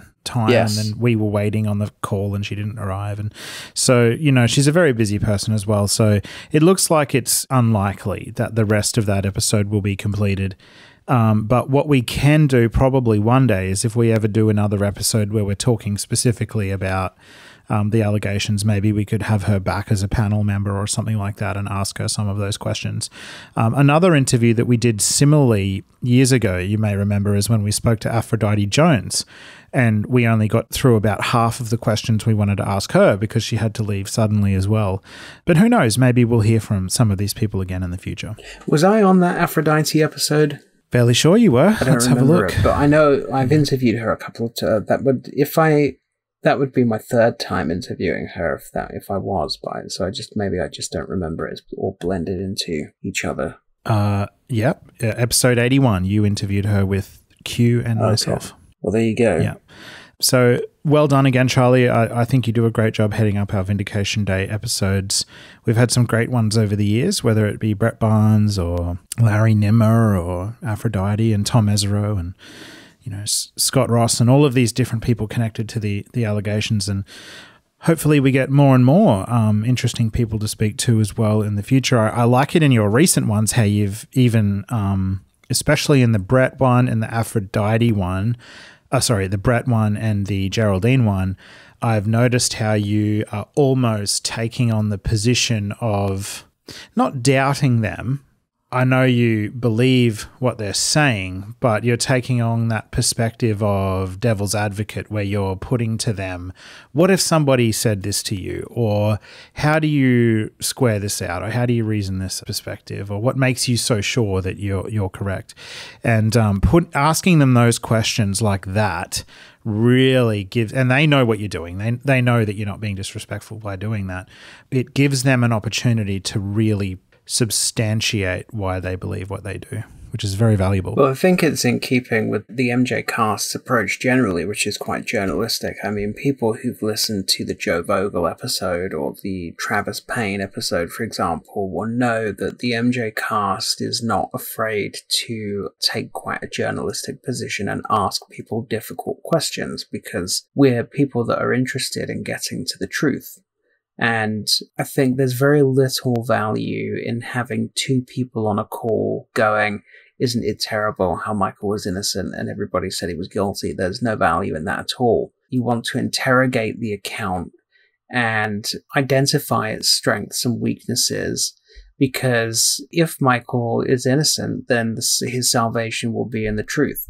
There's no, there's just no value in getting Geraldine on the line and just exchanging pleasantries. I mean, we uncovered, I think, new information, I think, that she hadn't spoken about before in terms of the Mary Fisher article, for example. Yes. So I've never heard Geraldine talk about that before. The fact that Pelicano appears, just took her diary and gave it to Fisher. I mean, it doesn't make any difference, really. I mean, apart from that Fisher really should have checked that it was... Maybe she did. Maybe she might have rung Rothman and said, did you have a, assistant called Geraldine or whatever? So she may have firmed it up in another way, but that was very interesting to find out how that had happened. I think everybody has always assumed that Geraldine spoke to Fisher. It's you find out new stuff when you start probing a little bit. I mean, that really surprised me, that bit, because I kept thinking, how hard would it have been for Mary Fisher to track down and speak to Geraldine? Like, why did she not do that? Well, yeah, certainly. And it certainly raises questions about Mary Fisher's article. So, for example, if she took Pelicano, and we don't know that she did, she may have verified it through other means other than speaking to Geraldine. But if she took Pelicano's word for it that this was a legitimate diary from Rothman's secretary, then is there other information in her article that she just took Pelicano's word for, or other people's word for? Because she is the primary source, for example, for the sodium amytal story. Mm-hmm. Now, in her article, she attributes that to a particular news station on a particular date. It's very, very specific. She says, on this date, on this show, on this station, Evan Chandler gave a statement saying X, Y, Z. Now, at that time, glossy magazines like GQ did have pretty rigorous fact-checking procedure. I mean, nowadays, places, almost nobody has sub-editors and fact-checkers because there's just no money for them. But back then, they would have had teams of fact-checkers. So I have no reason to doubt that she is correct about that. However, why didn't the fact-checkers ring Geraldine? You see what I mean? It's very peculiar that they would publish they would rely on Geraldine's diary without talking to Geraldine. Now, Absolutely. As I say, they could have rung Rothman and said, did you have a secretary called Geraldine? Now, Rothman, I'm not going to go into specifics about this, right? But Rothman did not believe the Chandler story, and he made it known to the defense in 2005 that he did not believe the Chandler's story. So it's possible that he may have cooperated. They may have fact-checked it with Rothman. You don't know. So we don't know that Fisher was lax or that GQ was lax, because it wasn't just GQ. There was at least one other glossy magazine that ran that article as well. Yeah. But yeah, that was just one little thing that came out of the Geraldine interview that was like, that's interesting. No one's ever heard that before. Yeah. And that's what happens when you drill down and ask questions and go a bit deeper, rather than just getting Geraldine on and saying, "Gore, isn't it terrible? Poor old Michael." So I think that is just in keeping with what the MJCast does. I mean, you are very good at the same thing. You took the lead on Joe Vogel, you took the lead on Travis, and you were pretty unflinching in those situations. What about Anthony Pellicano? This guy is a convicted criminal. He's since been released from prison. How would you feel ethically about having him on and interviewing him if he were to agree? Oh, I certainly think it's worth interviewing him. I mean, it's just about how much stock do you put in what he tells you. Quite often, it's about corroboration. You know, I mean, you often have to interview people that you might not necessarily believe, or people that have a vested interest or a grudge, or everybody's always working an angle everywhere. So it's not just about, it's worth getting people's account on record, because even if elements of that account turn out to be inaccurate, it's not always an indication of dishonesty. Sometimes people just genuinely remember things incorrectly. Yeah. But it's about building a bigger picture. So interviewing Pellicano on his own, maybe you would not put a whole lot of stock in what he tells you, because he is a dubious character. However, interviewing Pellicano and Geraldine Hughes and other people connected to the case and building a bigger picture and seeing where do they corroborate each other. What the Pellicano told me is corroborated by this person and that person. That's when it starts to become valuable, I think. Yeah. So it definitely would be worth talking to him. And it would be worth talking to Fisher. I mean, I suppose you've had to talk to some pretty nasty characters in your career as a journalist, anyway, outside of your Michael Jackson investigations. Well, certainly, yes. I mean, I do a lot of crime reporting. I have interviewed I've interviewed at least 3 convicted killers, although all of them insist they were innocent. Yeah, I mean, certainly, I've dealt with some tricksy characters over the years. And, I mean, I remember I went to a journalism masterclass once with Nick Davies, who's just like the greatest, I think, if not the greatest, then one of the greatest ever British investigative journalists. And he was talking about how he spent a few years investigating international child trafficking, and he established pretty quickly that if you want to find out about international child trafficking, the best people to interview are pedophiles. Yeah. So he just spent a huge amount of time tracking down and interviewing pedophiles, you know. So sometimes to get to the heart of something, you have to interview some pretty dodgy people. You certainly run up across some dodgy people in my line of work. It's about getting their account down honestly, accurately. I mean, by that, I mean, you know, taking down an accurate version of their account,